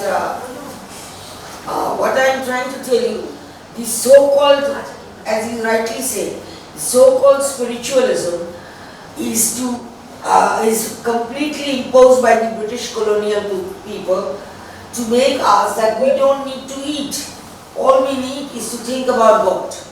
But if they would have read at least a text on Indian history, the three Vargo ideal, the three main principles ideal, Dharma, Artha, Kamo, Moksha. So Moksha came much later. So Dharma, Artha, Kamo, these were the three Vargo ideal by Kautilya, which was never discussed by a lot of British who wrote even favorably to India, because then the whole legacy, along with the fraudulent position that Indians can, all these things came out. If I am alone, if we are good people, 9 people can actually be accommodated, and if you eat an IC one, that is still the gratification and etc. Meaning that we can stay in feminism. And here, one point is very necessary, that there was no famine in India before British. All the famines took place in colonial India. India was a bountiful country with agriculture, tremendous surplus. Why British came to India? Because they wanted to loot, plunder, exploit, rule. You get everything. So what everything? Uchya Patnaik has written a book, I forgot the name of the book, that what British actually looted from India, never calculated. That could be $48 trillion approximately in cash, so to speak.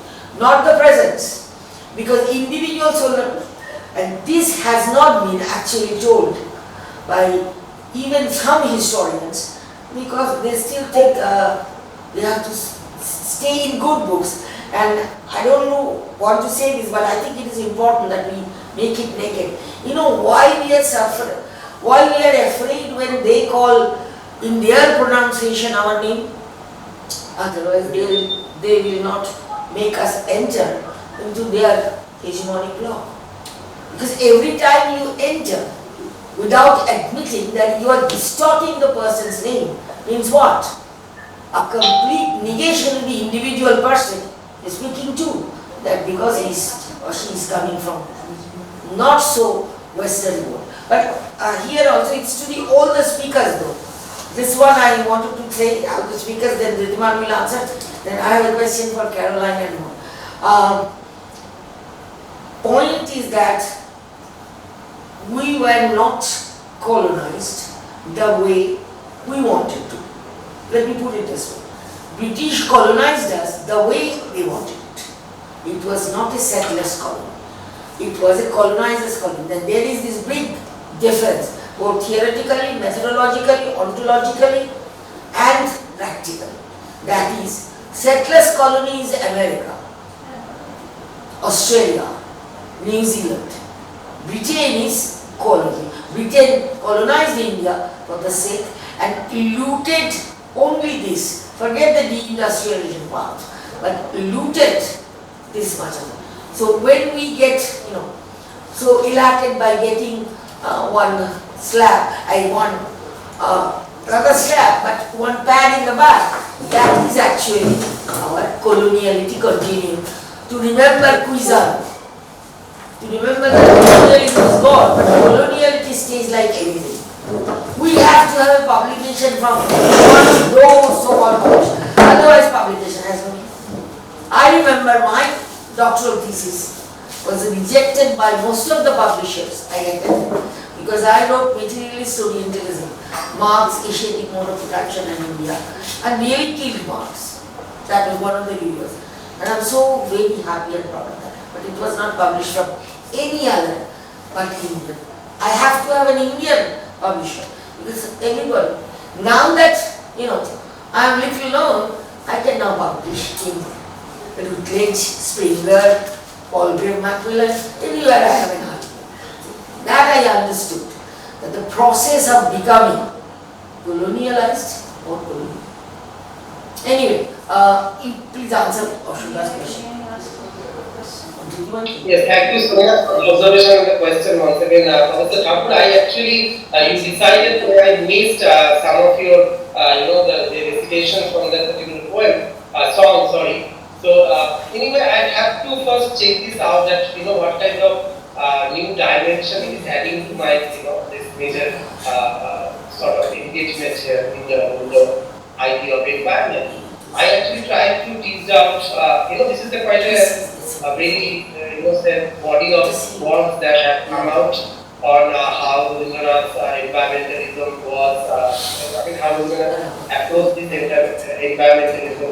So actually I tried to stay aside from these sort of, readings which ultimately, ended up, building up a very spiritual, as Professor Bhadra has said, a very spiritual notion of Tagore and a very mystic notion of Tagore. So for that, I had to look into these writings which are generally considered as very political sort of writings without any reference to environment. So for example, nationalism essay. This is not an essay that I know the people who do research on vis-a-vis environment, they refer to. But I actually read that essay and tried to sort of tease down those moments, where he's giving suggestion to Japan, we all know, and what kind of idea of Moichi is building up there. In a similar fashion, I actually looked through the cooperatives, his writings on Shomobai, which came after he died. This was posthumous publication, and in that particular publication also, I tried to read his ideas of not just Shomobai, credit society Shomobai, but also the health.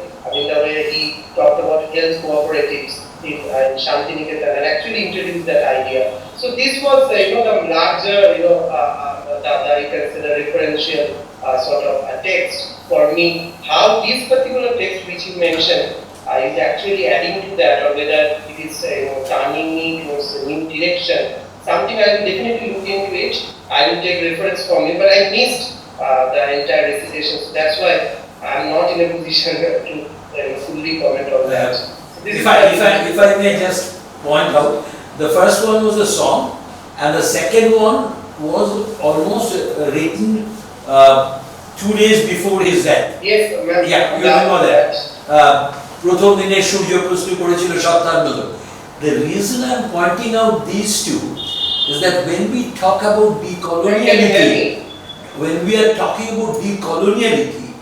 unless we can define what is something that we are contributing, and here I believe Tagore's relation with nature is something which is very unique and which is certainly not an antidote to the Western colonial attitude. Sorry. Chandni has a question for Diliman. No, let me just repeat once more that the two pieces that I am quoting, they actually reflect how Tagore got out of the typical understanding of the nature and the conflict to a point where scientifically for the first time nature was perceived as the originator, and which is a very rare thing and an independent thing. That's why. Okay, thank you so much. I will look into that then. I'll surely look at my focus was on the... No, I understand that. I understand that. Dr. Chakraborty, I have a question for you, which is you mentioned about Walter Mignolo in terms of how he instructs us to think in the decolonial direction in terms of border dwelling, thinking and doing, right? And the lecture series is also called Decolonization of Knowledge and Decolonial Pedagogy. So I would be interested to hear about your experience of teaching Rabindranath Tagore in a classroom, in the college, in the Malda college. So I'm sure there are first generation learners as well there. So I'm more interested to know about the doing part, and if you would like to respond to that. Thank you.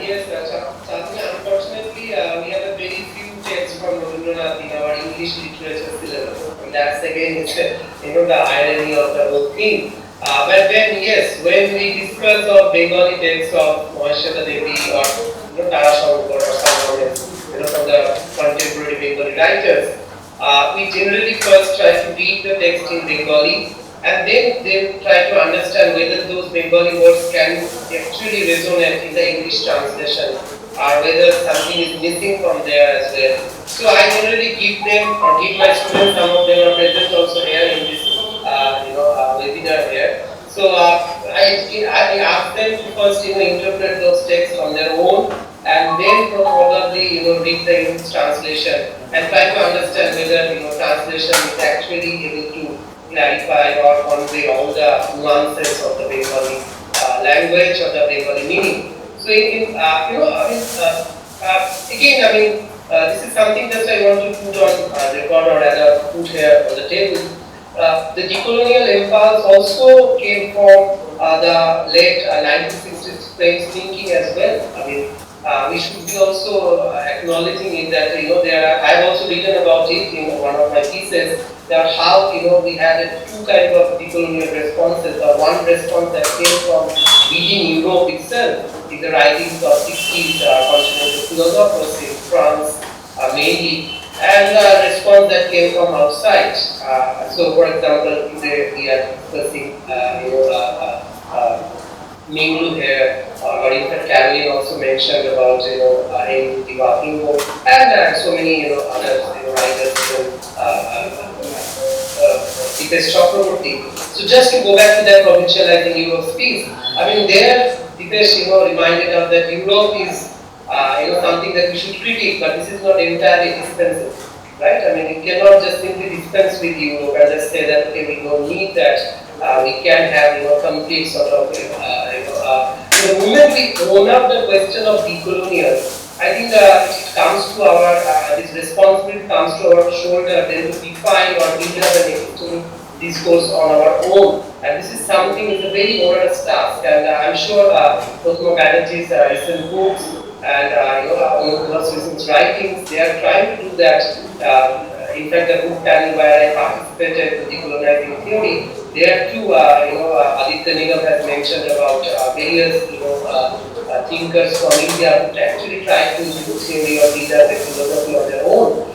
But then, it just stops short of that. We have not that, much invested in actually erecting an epistemic alternative epistemic structure coming from, Asia or South Asia for that matter. So the Asia method, I read that book recently by Manshen. I'm sure Karen knows that. So he is once again talking about treating Asia as a kind of method and how the referential framework can be democratized more and be referred to Asian societies more than to European societies in discussions of certain theoretical issues. But the book stops at that political, that particular political vantage. It doesn't take that the next plant, which is to show how we can bring out references from Asian society and then probably produce a more coherent rebuttal of European system. So this is is a very onerous task. I'm sure I was very hopeful to listen to Caroline and the way she presented. So probably this is an ongoing task, and we have been there so much. We really want to challenge this European epistemology.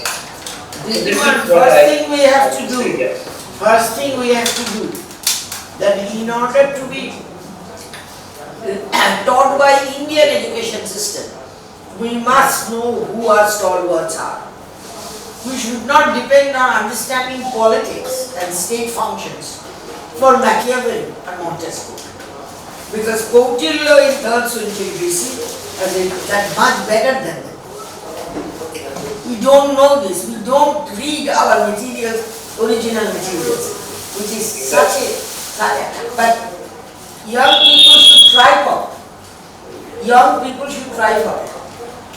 I did somewhat in Calcutta, at a university, because good students do come there. But other than that, I have not been successful, I would say. Delhi, JNU, Hyderabad, the so-called stalwarts doesn't teach Rabindranath at all. In the UGC there is no Rabindranath. The first Asian to get Nobel Prize. That didn't even matter. So in a way, those who do not do that, they are anti-nationalists. That much of label I can give. Until you label somebody, and make angry somebody, let them then return back. So that's why I told you, what is wrong in writing Chakraborty? Tagore, what is that? Tagore doesn't exist. Thakur exists. So is not Korean. So obviously you have to be little brave. And I believe that the young generation should take the responsibility of becoming brave and challenging the status quo position. How can one read anything on India minus Rabindranath, minus Subhash Bose, minus Gandhi? Of course. So one must read this, but we don't actually. Very, UPSC exam, the notes, that's all. So let it come. I have twin purpose in making this lecture sessions. One is, and very first one is awareness. Those who will join me here, they should get a different test, that a different reality existed. They were not told about the reality, unfortunately. And the second is, lots of people should start writing, forgetting who will publish it. It will come. When Rabindranath himself suffered a lot before his Nobel Prize. He was never accepted in Bengal properly. There was a group of anti. So that will be there, that's history. But we should be at least conscious what we are supposed to do. I don't want to be class teaching, but it's in my, in my blood now that I have been teaching for 48 years or so. So naturally that. Okay, I first want to know, I could see Professor Alatas, that's why I am telling this also, whether Professor Alatas or anybody else for that matter has any question for Caroline, our first speaker. Professor Nivedita is also there in the audience, ma'am, from Bhadra University. Oh, okay. So, whoever in the audience, Professor Alatas, because I can see Professor Alatas' face, that's what. There is an immediate. So whoever wants to ask question to both Caroline and Dhritiman. I have reserved my question for the last. Yes. Yeah, can I ask something then? Sure. Okay, thank you very much for the opportunity. So I have just a very general comment. It more to complement what the speakers have said, and that comment is it's about the history of decolonizing thought. I think it's very important for us to keep speaking about colonization of knowledge, what it means, why it is important, to stress the continuing coloniality of the world, the continuing Eurocentrism. All this is very important because some people might say it's not unnecessary to repeat these things, but I think it is necessary because many people, as we get new cohorts of students coming into the university, they're not familiar with these ideas, so it's always necessary to repeat them. But it's also necessary for us to remember that decolonizing thought is something quite old. And the problem is when we speak about decolonization, we tend to begin with the recent literature. Of course, I'm not saying that everyone has to go back to the very beginning every time to speak about decolonization. That's not possible. But I think it's important to remind that at least in the modern social sciences, thinking about decolonization began at least in the 1950s, if not earlier. And it began with a different set of terminology. This was before post-colonial theory. This was before decolonial thought. There were other theoretical perspectives, other paradigms, other approaches, including indigenization, which began quite early actually. But in many cases, the ideas that people had in the 50s, and the 60s, and the 70s overlap significantly with decolonial thought and post-colonial theory. But I think it's important to go back to the history of thinking, because otherwise people will think that these are new ideas, and they are not necessarily new, although they are new perspectives and concepts that have been forwarded by post-colonial theory and decolonial thought. But there are also very old concepts such as intellectual imperialism, academic dependency, the idea of innovation, started decades ago. And the reason why it's important to remind people of this is because some very important theories and ideas get out of fashion. Not because they are no longer relevant, but in fact I would say precisely because they are relevant. So for example, dependency theory, which is an economic theory of underdevelopment, is generally out of fashion today. And it's not because it's no longer relevant. In fact, it's probably more relevant, or relevant in different ways than it was in the 60s and 70s. But hardly anybody talks about it. And I would say the same thing about the work done by Professor Bula, on modes of production, on the Asiatic mode of production.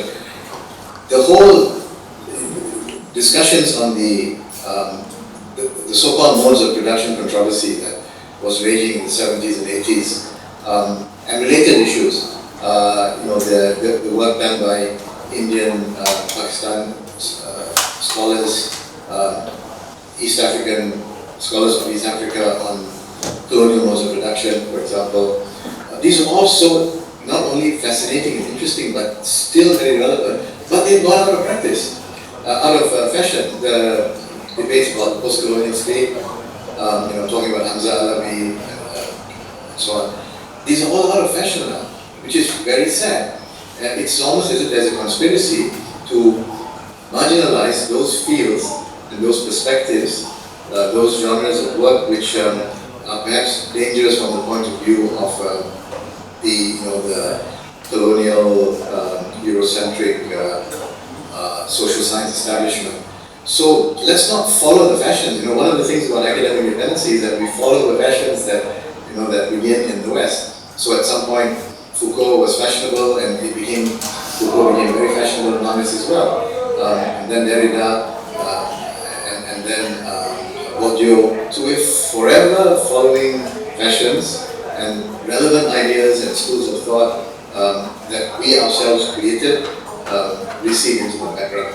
So this is what I like to stress, that we abandon, we become old-fashioned. Let's be old-fashioned and follow the the old-fashioned. And of course, keep abreast with recent developments, with newer developments, definitely. But we should determine what should be out of fashion and what should not be out of fashion. So that's my. I think that's a very valuable point because that's a very valuable point that we are doing things as if we are really global village. So the super ideology of globalization is that everybody is almost saying because everybody has access to digital, which is absolutely untrue because the digital divide is a huge one, but we don't talk about it. We only talk about how many have got it.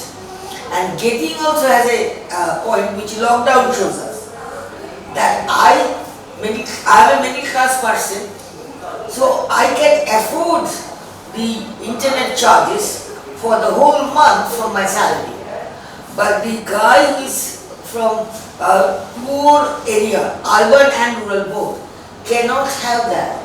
So online education was for the finally for the upper middle class and rich.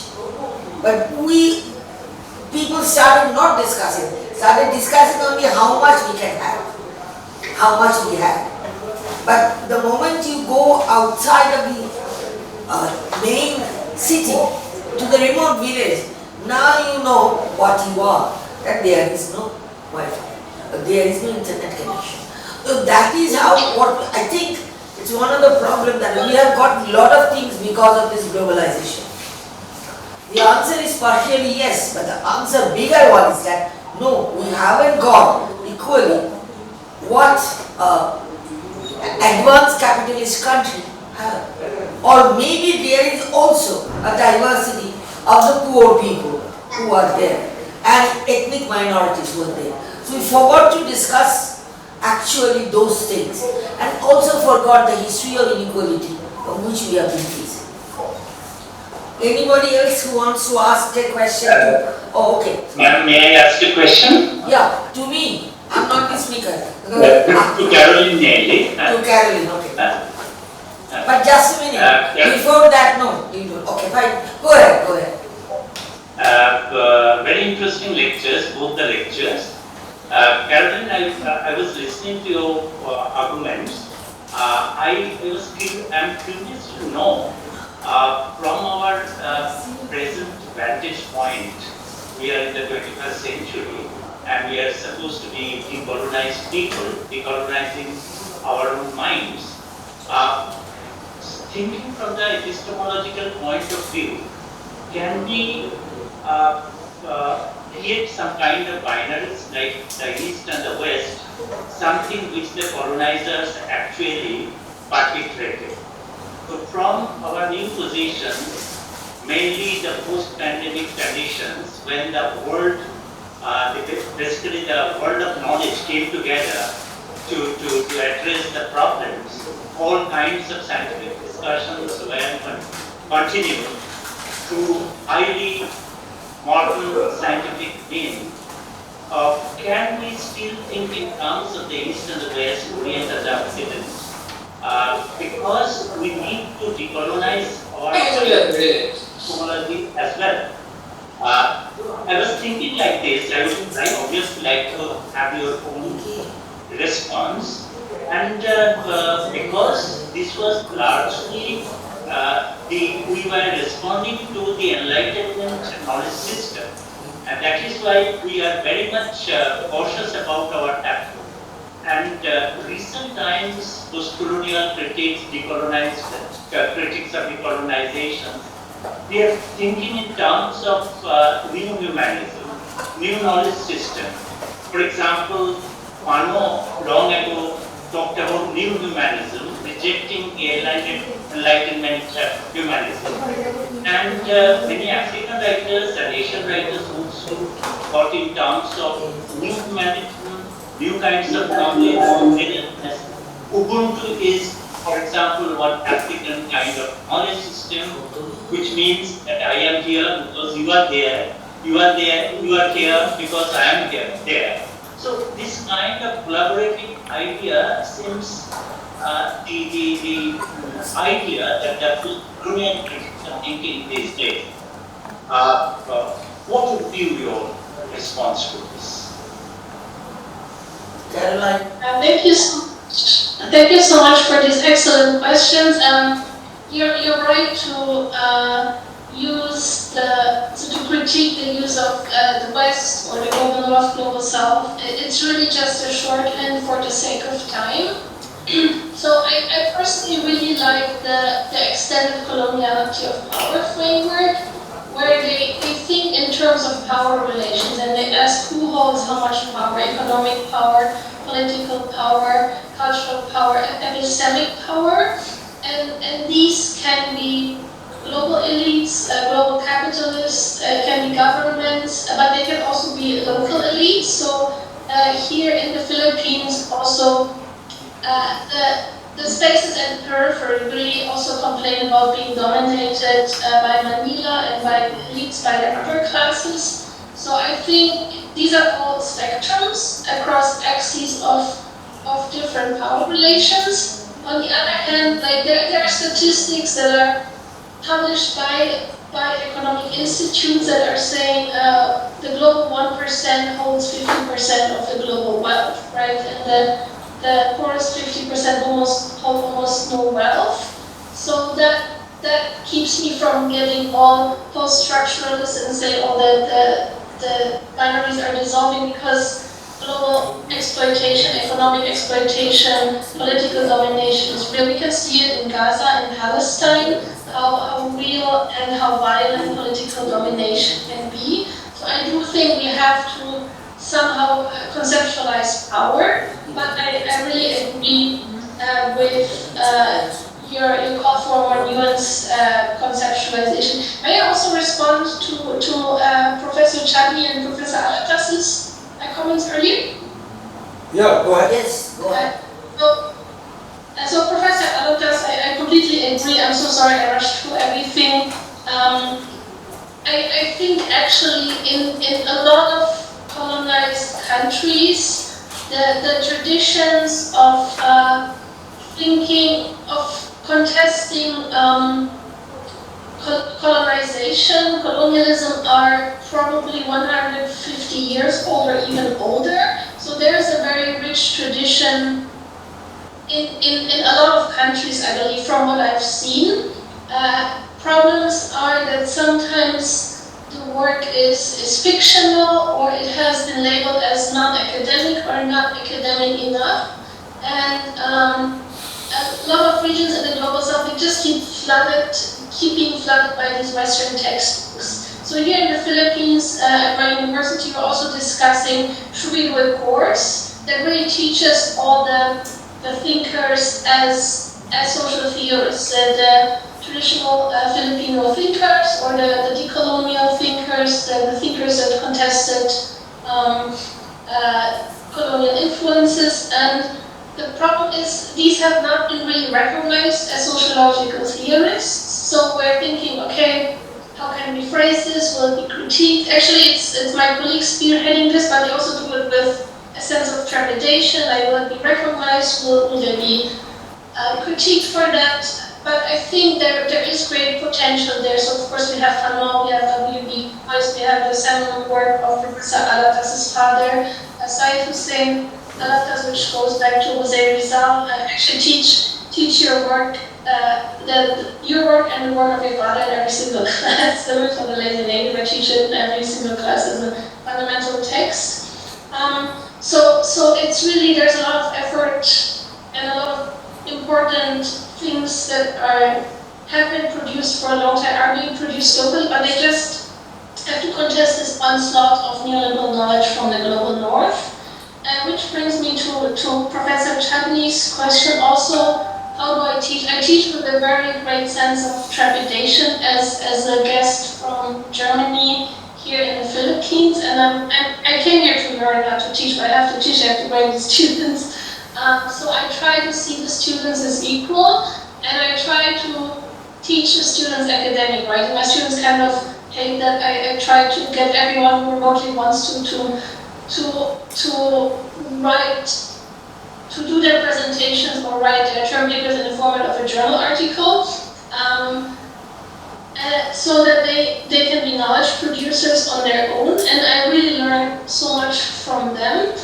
I try to facilitate a South-South exchange because the Philippines tends to focus on Western knowledge and their own indigenous or local knowledge, and I try to bring in knowledge from India, from Africa, from Latin America, because it tends to be not so widely read here, but once students read it, because all of the thinkers bring in their different perspective and their different angles and contestations, so a bigger picture emerges. So I had two courses, one basically on the coloniality of knowledge, the other on the coloniality of power, and students are really putting together the pieces and juxtaposing it with their own life experience in a way that they shape things that really go beyond the single text, which is really amazing, and I'm really privileged to witness that.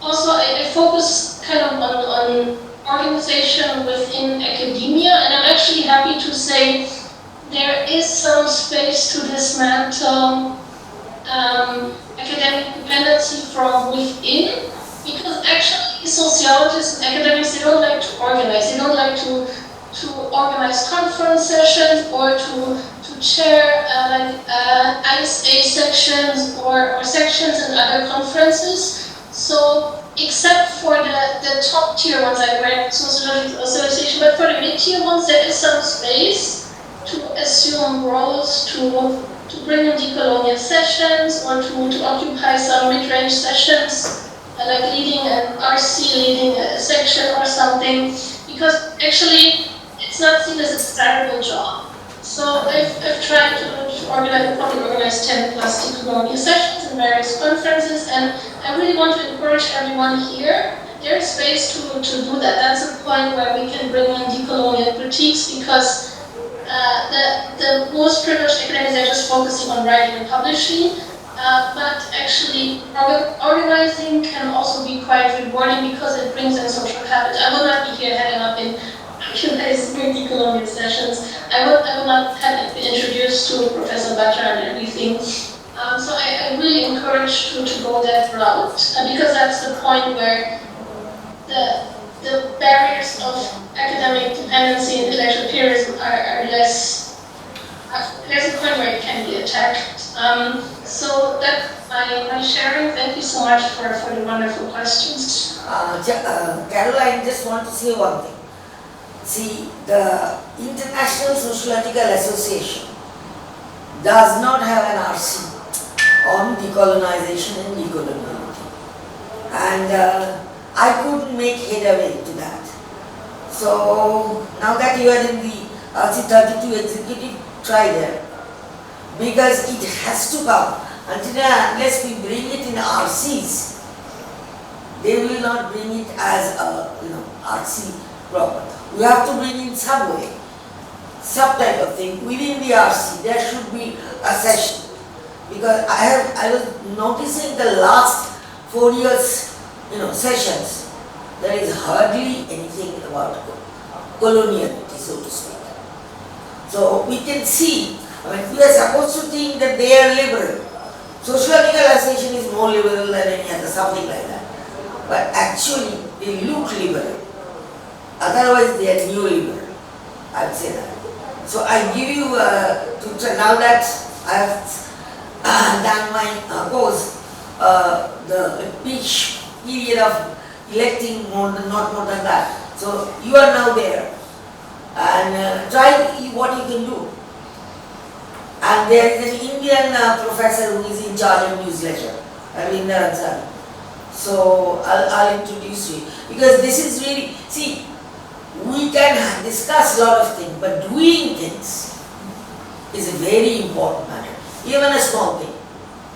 Even when I entered, I just finished with this personal narrative and asked the question, or rather the comment to Caroline, that when I first joined Calcutta University and looked at the syllabus, so there are only book names and nothing. Then I said we have to have a syllabus. To begin with, I proposed that every student should have a write-up of 2,000 words or so, that what she wants to study and what she wants to hear. Full faculty, other than me, nobody backed me up, saying that this is North American. They said that you have not communicated oxygen, it will not matter. So after a year and a half, the University Grants Commission sends a circular to all universities to have paper writing in every master's course and then to undergraduate. See, this is the problem that it is like say the local person, if you are local and you are known to everybody, they won't believe you. Until and unless a hi-fi guy comes and give a lecture. So I think we have to get out of that what they said was true about us, not. So I start from the premise of negativity. Of course, after reading their history and ours. But we can probably be positive after being negative. So that's why we look back and move ahead. That's exactly the purpose of my arranging these lectures and trying to bring people who walked on it. I have a question, not a question, but probably now that you worked on migration studies very much, but what do you think of Trump? Is he a killer, or is he a greatest of the merchant, Shylock the Jew, or somebody else, that saying that if you give me $1 million, you will go free. Free means they are bonded Indians I have seen with chains. They are looking like prisoners when they are coming down and boarding the plane. So in order to get there is no protest. What I see is this. This is what my point is. There is no protest globally. He is getting out of the migrants and America for Americans. And this is the way, and there is no protest. I don't know, I don't have any protest go through. Just think about it. This is classic coloniality. They are sent like prisoners. Professor Chakraborty wants to actually do. Yeah, but then the problem is, it didn't start with Trump. What is happening in Israel? Right. You know, and wherever that kind of stuff goes on. But I have a comment in terms of our decoloniality and decolonization study. I've always felt that's exactly why I talked to Dhritiman about the 2 poems, which was based. That unless we can come up with the basic original things, we shall always go on debating about these issues, but never settling it. You know, the way I think of the university structure that we are practicing now. This kind of structure was imposed during the British period, based on London University. The Calcutta University being the mother of all the universities in this country. The problem is, London University has moved on, we did not. So here is a kind of decoloniality that needs to be practiced. You know, Tagore started Vishwabharati, but today's Vishwabharati is certainly not what Tagore had started with. There, during Tagore's time, it was possible for a student to study, say in 6th standard, but being poor in mathematics, could study with his peers in 4th standard. This kind of flexibility is needed, especially in a society like ours. Tagore tried it. Or Rabindranath, with all his Nobel Prize and the accolades that he got, could not have this kind of concept accepted at how the university should function. Bula has talked about the past. If I go back to Nalanda, one of the foremost Indian universities, there the entire system of teaching was through discourse. And that is precisely what we miss in today's classes. So, my point in this kind of discussion, should we look at what we want to establish and then battle with that, rather than just saying that this was the kind of colonial hegemony thrust upon us. I would end by saying that when I studied physics, we had books from published by Mir publishers in Soviet Union.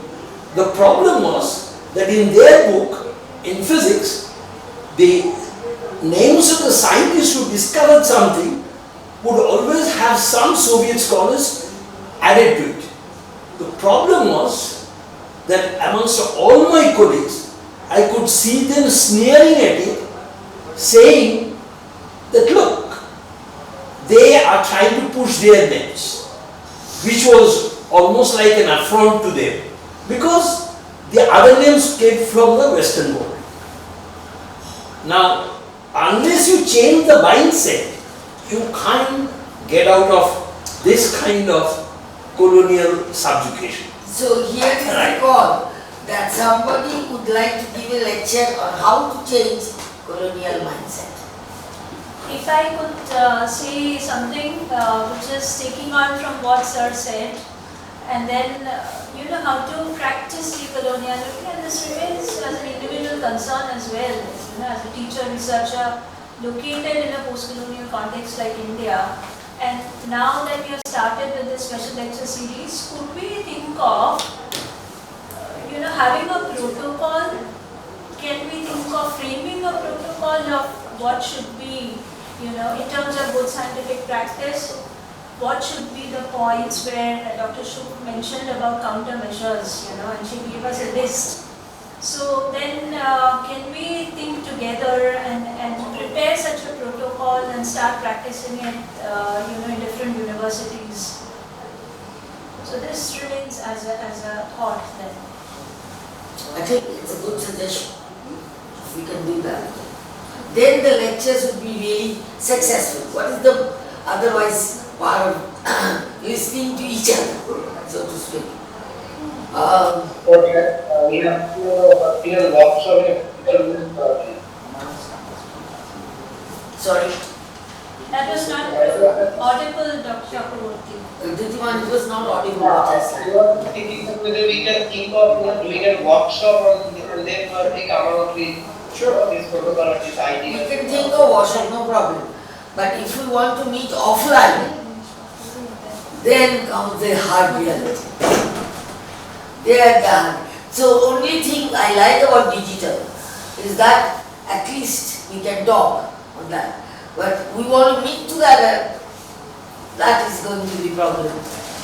You know that is where shopping is. Yeah, but this platform is now usable. Digital platform is usable. So let's use it. He's saying workshop, which is... No, workshop can be on a virtual platform too. Okay. You don't have to have a workshop we can in a physical think about it. We can think about it. We can try that. Try that. Okay. Any other suggestion, questions? Yes, Caroline. And thanks also for these wonderful insights. I want to say there has been an initiative to bring in a decolonial RC into ISA, and the president back then rejected it, saying he doesn't want everything to be ghettoized, he wants people to talk to each other. But I think we can try again. And we can ask Malda who is very high in the ISA leadership for help and advice with that. I think she knows would it be possible, which route do we go. And I want to say also for ISA, it's really easier to get sessions in almost than to get papers in. So a lot of RCs, even theory, are accepting decolonial sessions. Anyone is most welcome to write me. If you want to get a decolonial session into ISA, I'm happy to support that and explain how the procedures work or what they're looking for. I think 80-90% you can get a session in, so you can just get a session in and ask your colleagues to submit to the session, or of course other people also from the Global South. But but yeah, I think we should do a decolonial RC. So if there's interest, please write me. Let's get signatures. Okay, I will do one thing, Caroline. I will write you a letter and CC to Jeffrey. CC to Jeffrey players that we want it. And then you get some of other letters from different countries. See what Jeffrey does. Now Jeffrey's European democracy will be under pressure. So let's see what Jeffrey does. That's a good way of testing Jeffrey, because he keeps telling he's vegetarian and very democratic. By being vegetarian, I don't know what democracy I'm not. So anyway, okay, I have an announcement to make. One is that on 23rd of May, Indian time, 6:30 p.m., Professor Walter Bigelow will give his lecture, and that will be 9 o'clock in North Carolina, where Professor Bigelow will be. At the moment, 9 a.m. 9 a.m. in 9 North Carolina. And in Philippines, it will be 9 p.m. There are 12 hours differences. In the middle week, 6:30, but let's say 6 o'clock. Because I'm very, very eager that he has accepted the offer, and Professor Alatas has done a good ambassador that given this lecture series so important. And Professor Farida Alatas will speak on June the 20th, Indian time 2 p.m, Philippine time 4 p.m, or Singapore time 4:30 p.m. Oh, same. So these are fixed now. I will let you know as we get more scholars, and I'll ask for different places. Please send me names of scholars who we can utilize in saying how they're coping up with decolonization knowledge and decoloniality. So that will be, because this is an open forum, absolutely open, and let's see what we can do. I can try, that's all. All I can tell to myself that I have tried. Because I was doing decoloniality right in 1979 when I started reading Marx and thought that this needs decolonization, for which I suffered a lot. If you criticize some anti-person but very heavyweight Karl Marx type, you will suffer. Because there are so many followers who haven't read a line of it, but thinks he is the deliverer. We have this deliverer concept. So that's a problem for us. So let us be critical. Let us be critical, but still produce things and try to break the so-called, still I would say, the so-called diverse Western hegemony on knowledge system. Because the moment you say who actually is the father, not the mother, father of the discipline, August. Suddenly August becomes the father of every one of us now. That's ridiculous, I would say. That's my last sentence. Anybody wants to say the last line? Monchai has given me a message that he had to go a dinner invitation, and since that it's far away, etc. Someone wants to join this call. Maybe he should say the last one.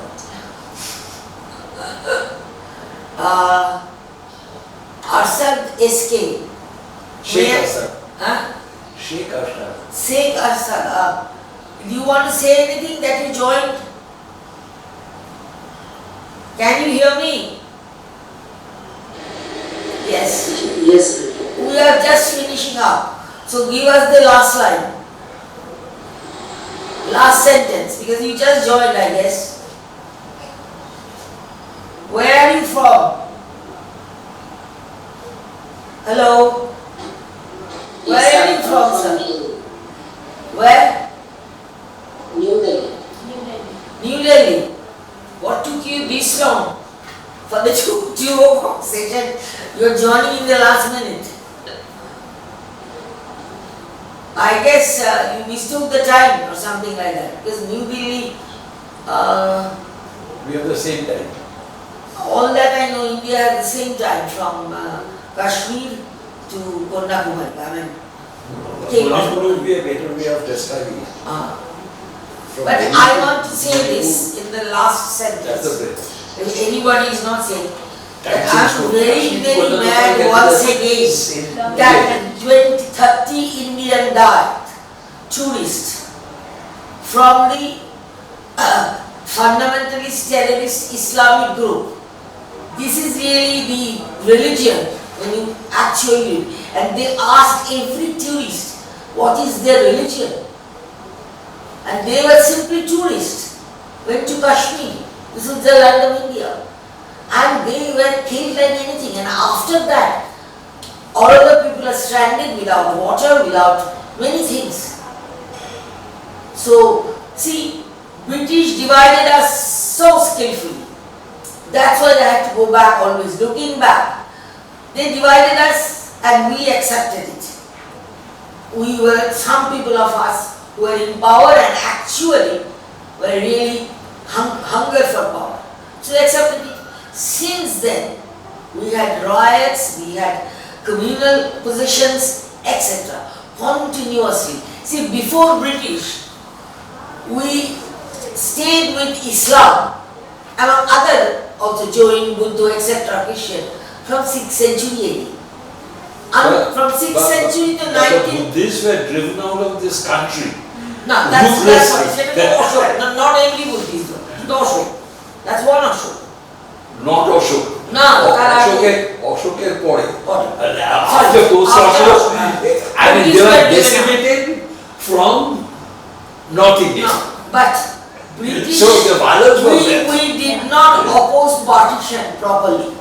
So see, even today, 2025, some innocent people went for a tour and butchered like anything.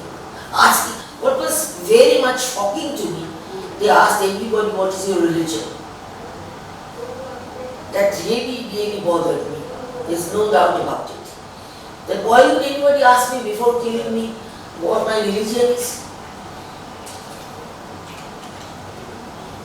And I don't know whether, Bhadra carnage was exactly the same thing. So let us not take the carnage. I'm not saying that, but whatever religion that's what I'm saying. This is the political kind of scenario. Okay, everybody, let's hope we see each other on May 23rd. Sure. Okay, thank you very much. Sure, thank you. Thank you.